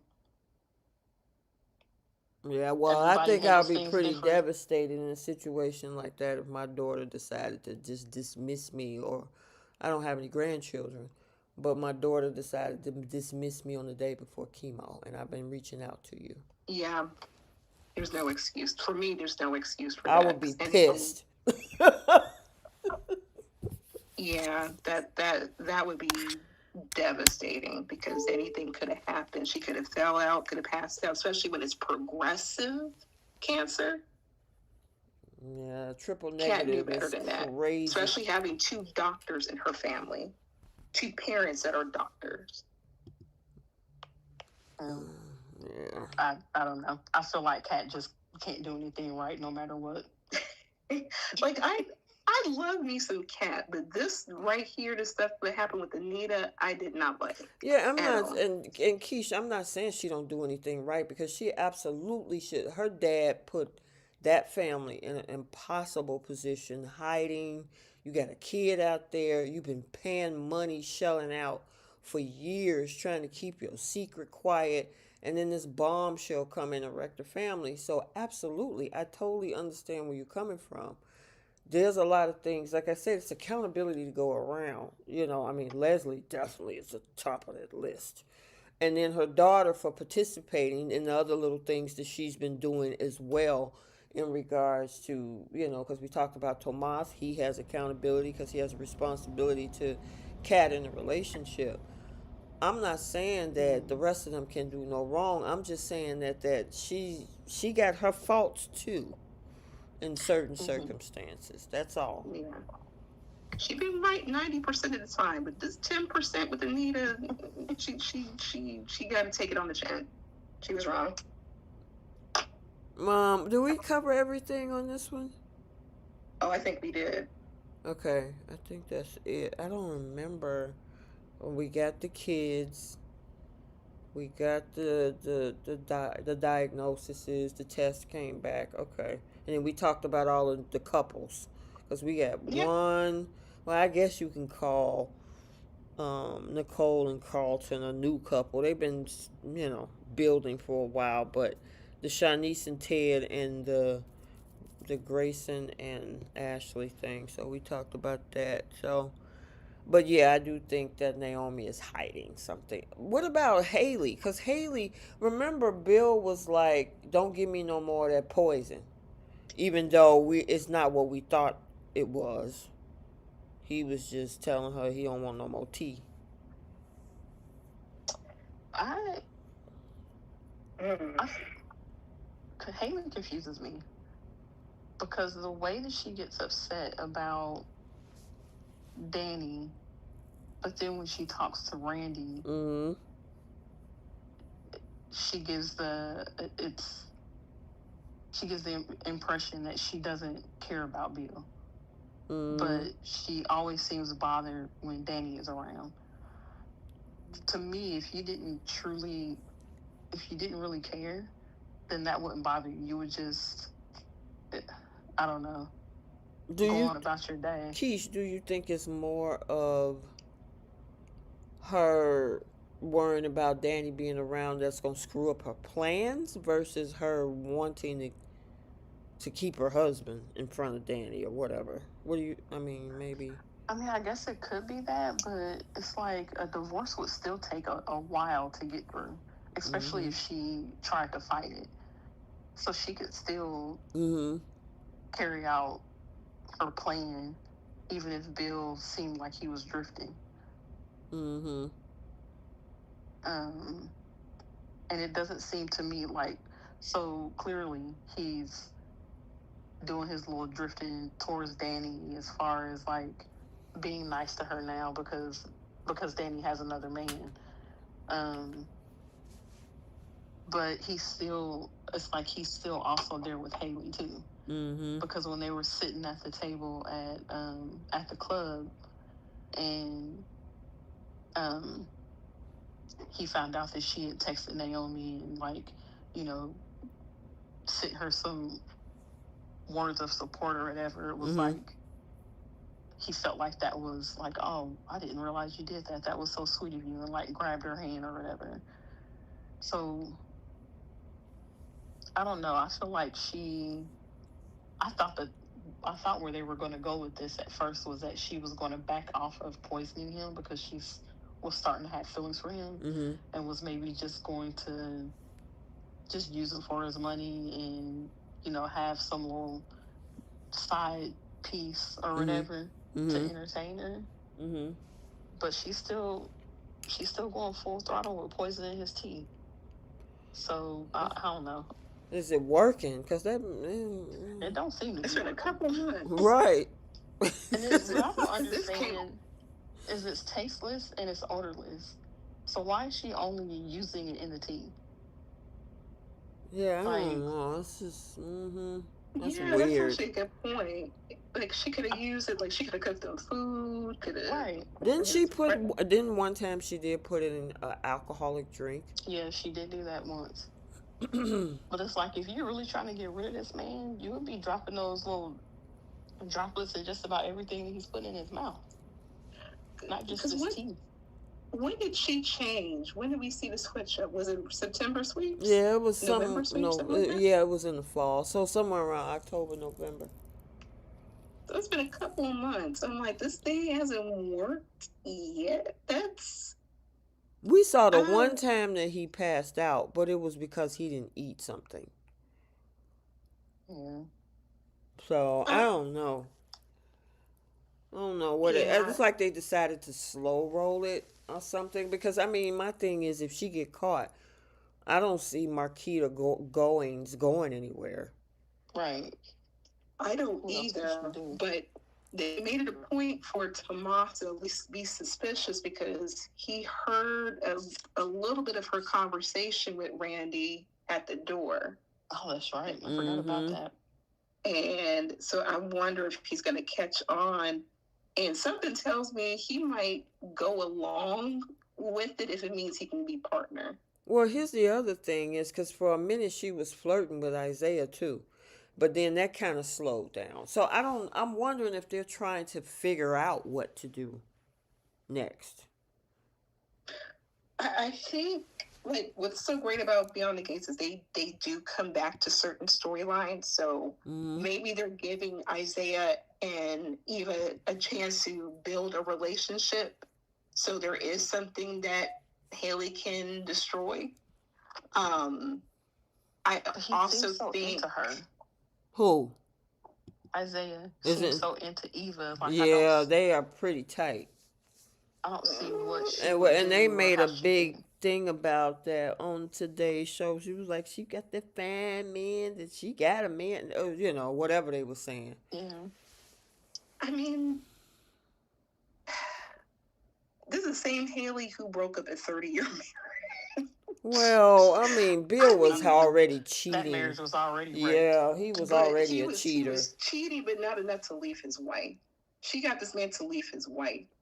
I don't think that she would be too pressed to be worried about Eva. So maybe they might revisit it. How they revisit, I don't know. But I think She may not be pressed, but every man isn't Bill. true. Yeah. I don't think that she caught any feelings.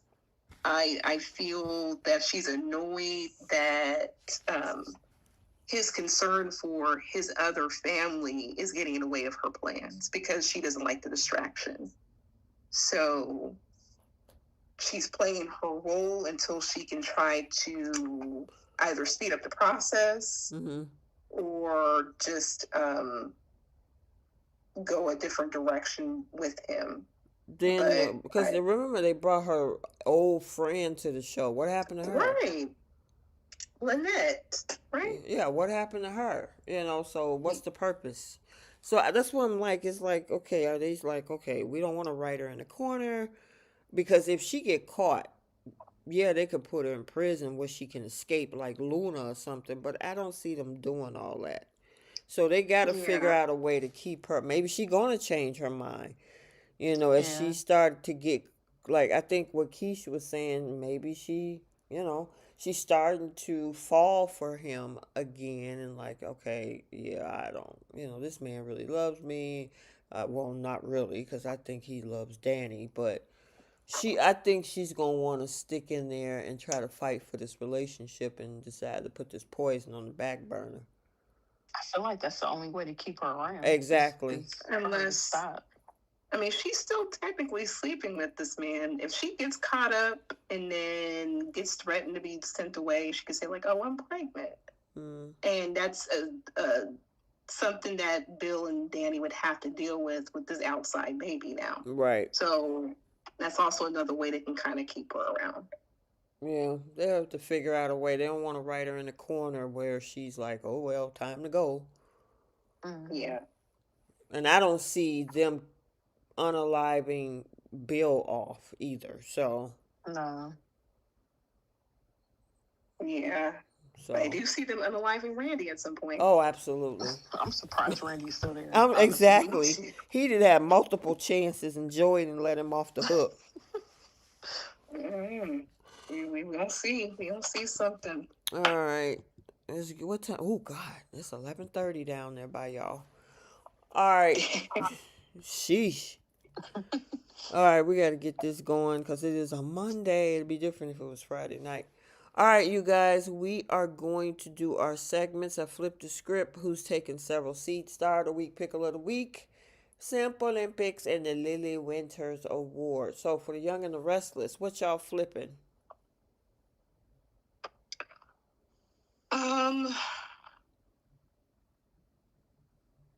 I honestly, there's nothing I really would flip. It was actually fairly good. Actually, correction. Send Matt Clark to jail. Mm-hmm. There we go. Yeah, that's a good one. I'll go with Breeze. Okay. I would have had both Phyllis and Kane to chill on telling Victor what they did. Let him scramble for a little bit. That's a really good one. I didn't like the fact that Phyllis showed her hand. Yeah, I did it. Yes, we did it. Yeah, so what? Now what? And it's like, girl, y'all, you just did it. At least let it mellow a little bit and let them scramble a little bit. But no, she just like Jack and the rest of them. They don't think. Ain't no way Victor would have showed his hand like that. No way. And when you playing against Victor, you gotta play his rule. Don't show your hand yet. So that's my flip. What's Bold's flip? I would have loved for Will to give his letter of resignation to Ridge in that conversation and say, "I'm going to go over to my mom or go over to my dad's job." What you got, Keish? That's a good one. Mine would have been, instead of RJ mixing it up with Electra, would have been Dylan. I can see it. Some other people online was saying that too, Keish.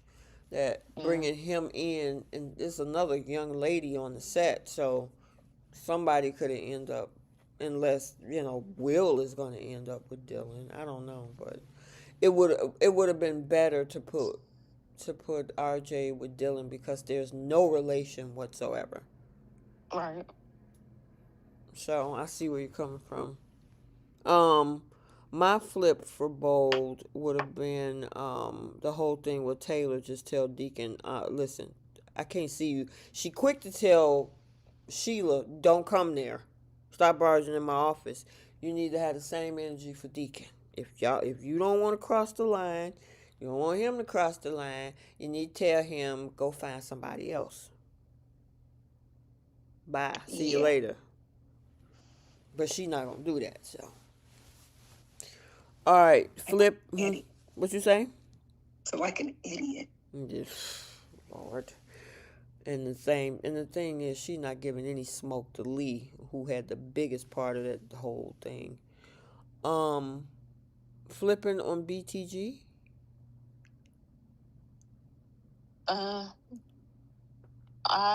When Eva confronted Kat, instead of Kat saying anything back to her, I'd have just had her walk away from her. I agree with that. That I agree with.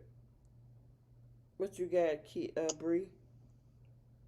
Um, I can't think of anything. Mm, I think it mm, was actually a really good mm, week. mm, mm, mm, mm, mm, mm, Oh, another one. mm. Danny basically made Andre look like a fool all week. Um, I would not have had her go to Bill's office to thank him again for supporting her the day before, barging into her bedroom. Mm-hmm. Yeah, why you need to do that? You could send him a text message. Right. She stood there and saw Bill trying to antagonize Andre that day. Mm-hmm. Yep. And you gonna go to his office the next day and thank him Right. after you know that Andre was bothered by that? Mm-hmm. Yeah.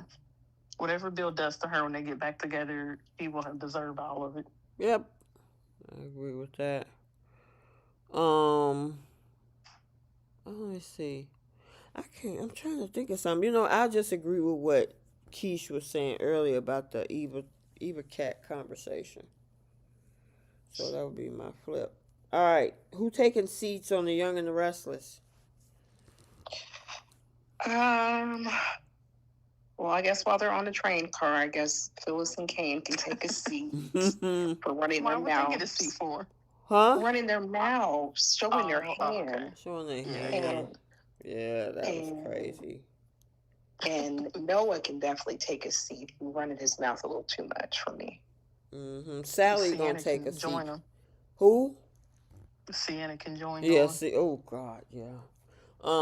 Sally can take a seat for acting oblivious to why Billy wants to own Chancellor. It's like, girl, stop it. You knew this a long time ago. Just go ahead, sit down, take a seat, read that little napkin contract so you can remember what you signed. All right. Who's taking seats on Bold? Oh, I'm gonna give Will a seat for trying to keep his job. It's like, go sit over there with your family. Yeah.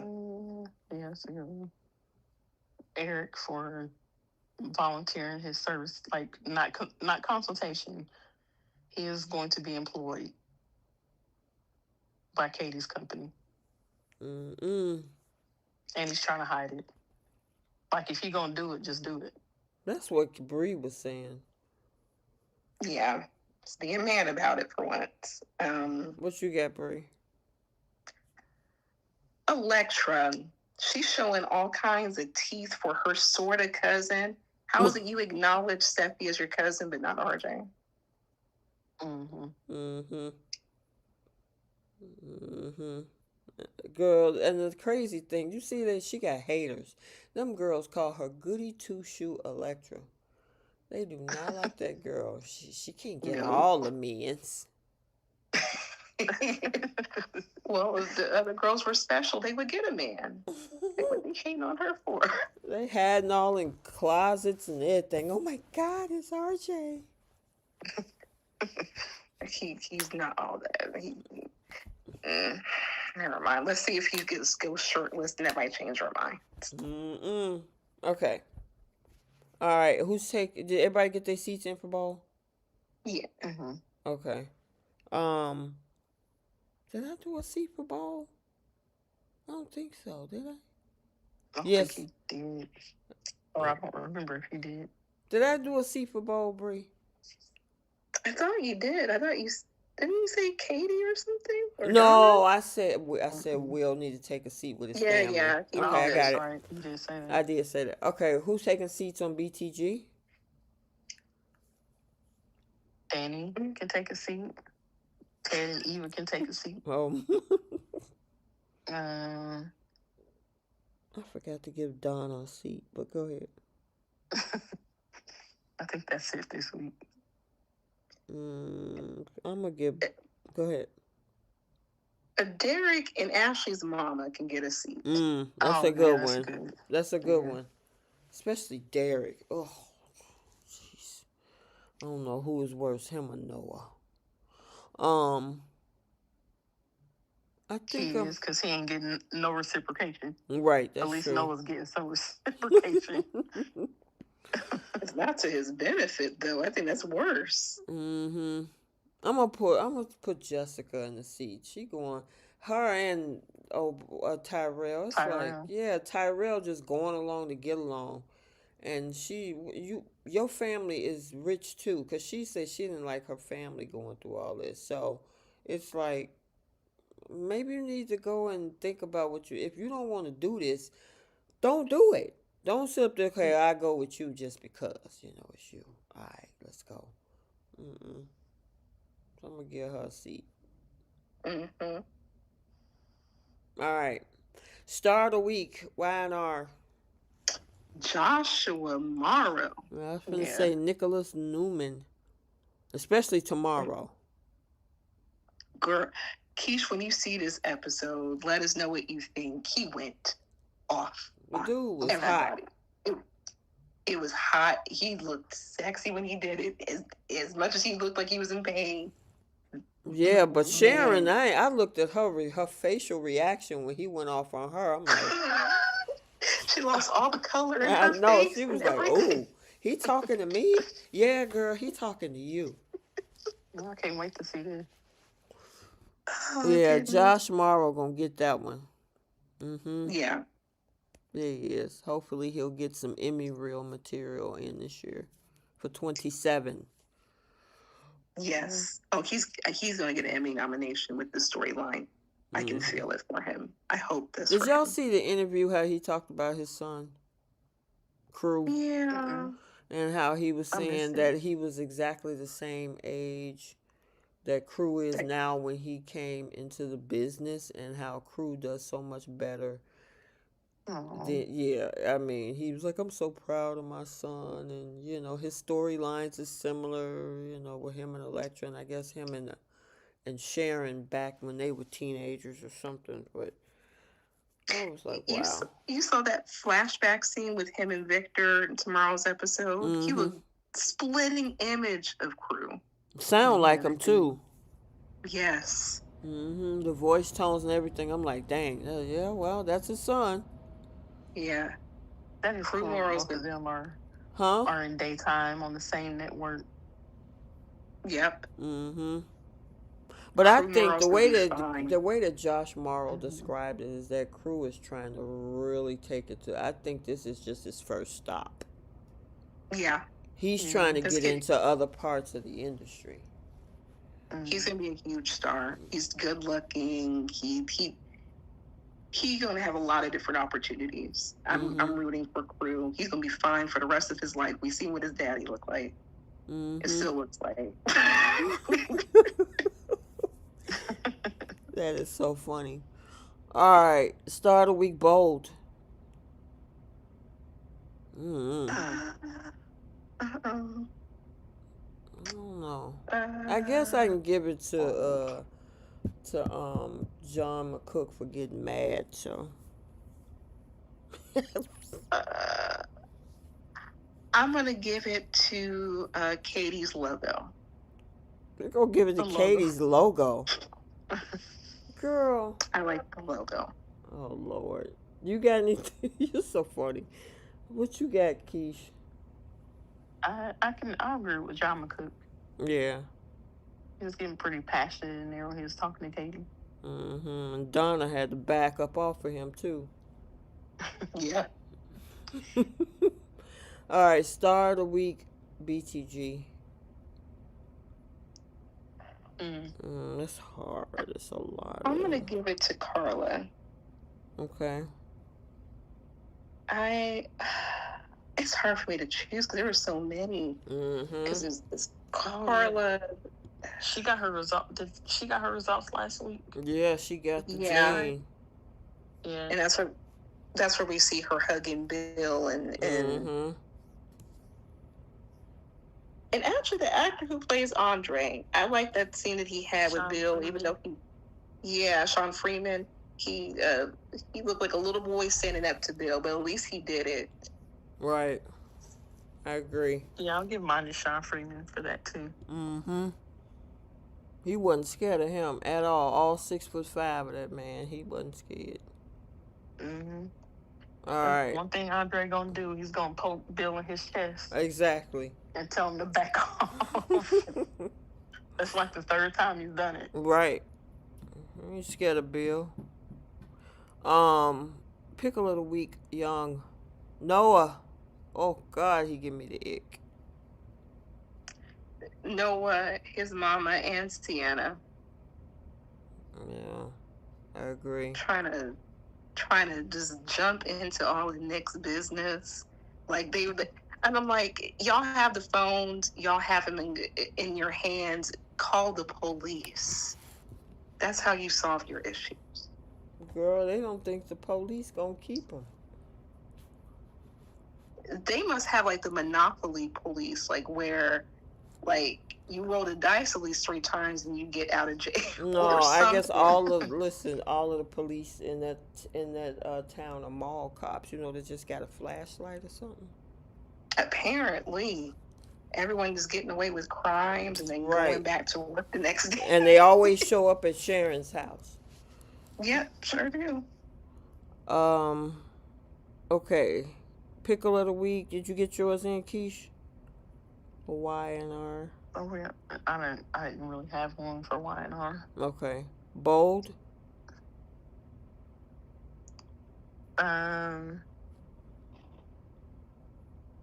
the the rewriting of RJ. RJ Yeah, and I can agree him with being that. gone for years. Yeah, I can agree with that. It's like, what was y'all thinking? Yeah. Mm-hmm. Like, we're not going to forget that RJ was involved with Luna just because you guys are writing him to seem as if he never Wasn't. knew Luna. Right. Like we just saw RJ last year. Right, Right. exactly. Um, Mine would be the whoever's in charge of the creative development of Bold. We need something new, something fresh, and the taboo, blurred lines of like the incestuous relationships. They have to kind of do away with that. Like, stop with being lazy and actually hire on fresh new characters. Yeah, I agree with that, and Right. that's why when you don't have enough people, it's like it's something. And everybody, you got only what, 2 families on that show? It's Yeah. somewhere, and y'all got kids with each other from years ago. Something's gonna cross, so y'all need to bring on people outside of that. Right. Take a page from seasons 10 to 22 and try to like regroup and look at how you guys structured your show, where you had like at least 4 or 5 different storylines going on at a time, and it was fresh and new and it was upbeat. At least go that direction. And the thing is, they got, like we just said earlier, Miss Dillon on there, who's not related to anybody. Right. Y'all could have rotated honestly, it that way instead of putting Electra in that. Go ahead, Keish. Honestly, we didn't even need Electra to be a Forster, because isn't her parent like a retcon character that we never even met before? Right, it's Ivy's brother's kid. Which was a rewrite because Ivy had a sister, then all of a sudden now she has a brother. Right. Yeah. So we didn't even need to make her a Forster. She could have been a new character. She was attached to somebody that barely has any history on the show, in Ivy.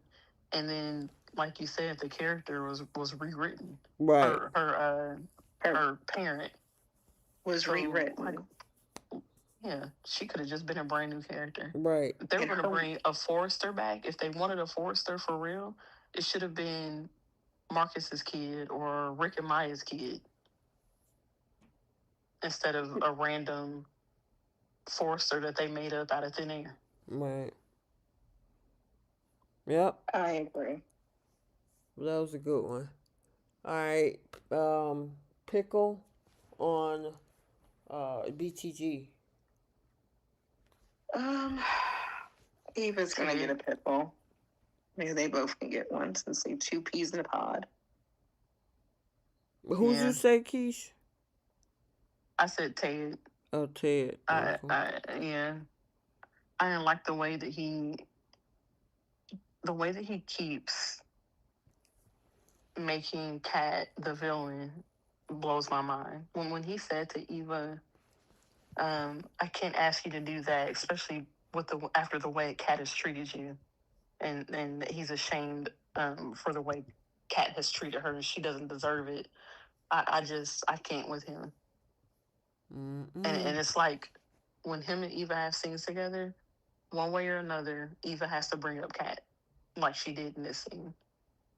Like I can't. Wow. Yeah.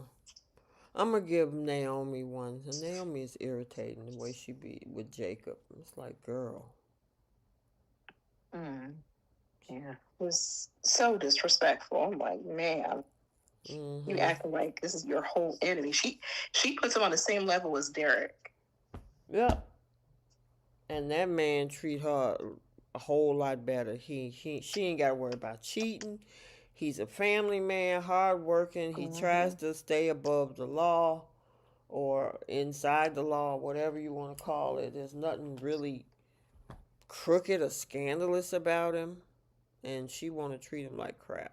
So yeah, she gets a pickle from me. Danny can get a pickle too. Who, Danny? For embarrassing her husband. Oh yeah. Yep. All right. Simple Olympics. What you got, Bree? Oh my gosh. So I had a hard time trying to pick out bronze and silver. I just knew that Noah was gold, but Derek was platinum. I think if I were to put a bronze and a silver, goodness gracious, I would. Well, I'll let you think about that. I'm gonna give Kane bronze. You let Phyllis just jump up in front of you and blow your whole operation pretty much in front of Victor. I'm like, really? That's a good one. I mean, yeah, I'm gonna put. I mean, the fact that he just let her roll with that. Okay, so I give him bronze. For gold, no, silver. I'm gonna give that one to Will Spencer, because it's like, why are you begging this man for a job when you got a place over there, a whole throne, a kingdom over there, and you begging for a job over here as an intern? Whatever. A throne with his name on it. Right. I know everything happened with my mom and all, but I hope that don't affect my job. I'm like, what? Would have been left. Right. Gold is going to go to Noah. He's again the ick. That man's irritating. And then platinum is going to go. Let me see. I have Derek. Yeah, I can agree with that. But I'm gonna give it to Malone. You let this woman hold your gun, cause you want some box.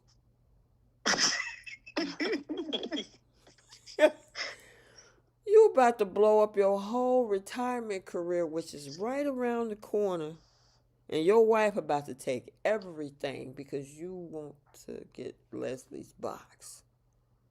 Okay. I mean, it must be some special box. I mean, Ted paid over $100,000 for it. So. Exactly. I mean, she around there posing just like that picture right there, posing with that pew pew. And he like, yeah, go ahead. But when you put it down, I want some box. Are you crazy?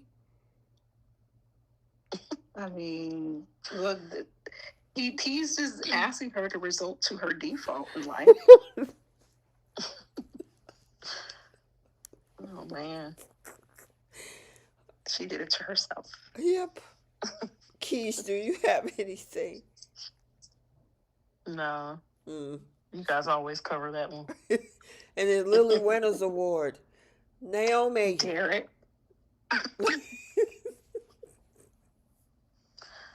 Naomi is like a permanent award holder. Yeah, I might even give. I might give a little small honorable mention to who is that? I was gonna. Phyllis. No, Sally. Oh, Yeah, because it's like, girl, really? That's what you Yeah. thought. You want to control and change this man who don't want to be controlled and change, and then you get mad at him because he don't want to do it. Yeah, and she acted like she doesn't know who she got in a relationship with. Exactly. You know exactly what you signed up with. Billy Wildcard Abbott. Yeah. Yeah, she can get an honorable mention and sit in the corner with some violins or something and some tissues. All right. I guess that's it, y'all. It's 6 minutes to the top of the hour. We've been on here for 3:44. But we had a good time. We will be on Friday this week. Yeah. So therefore, are you available, Keish? Are you going? You got stuff to do? no, I'm pretty sure I'm available. Okay, cool, cool, cool, cool. All right. And We're gonna end it here. Everybody hit the like button on the way out. Have a good night as we go into Tuesday. And until next time, we will see you guys later. Bye, Soapies. Bye, everybody. night,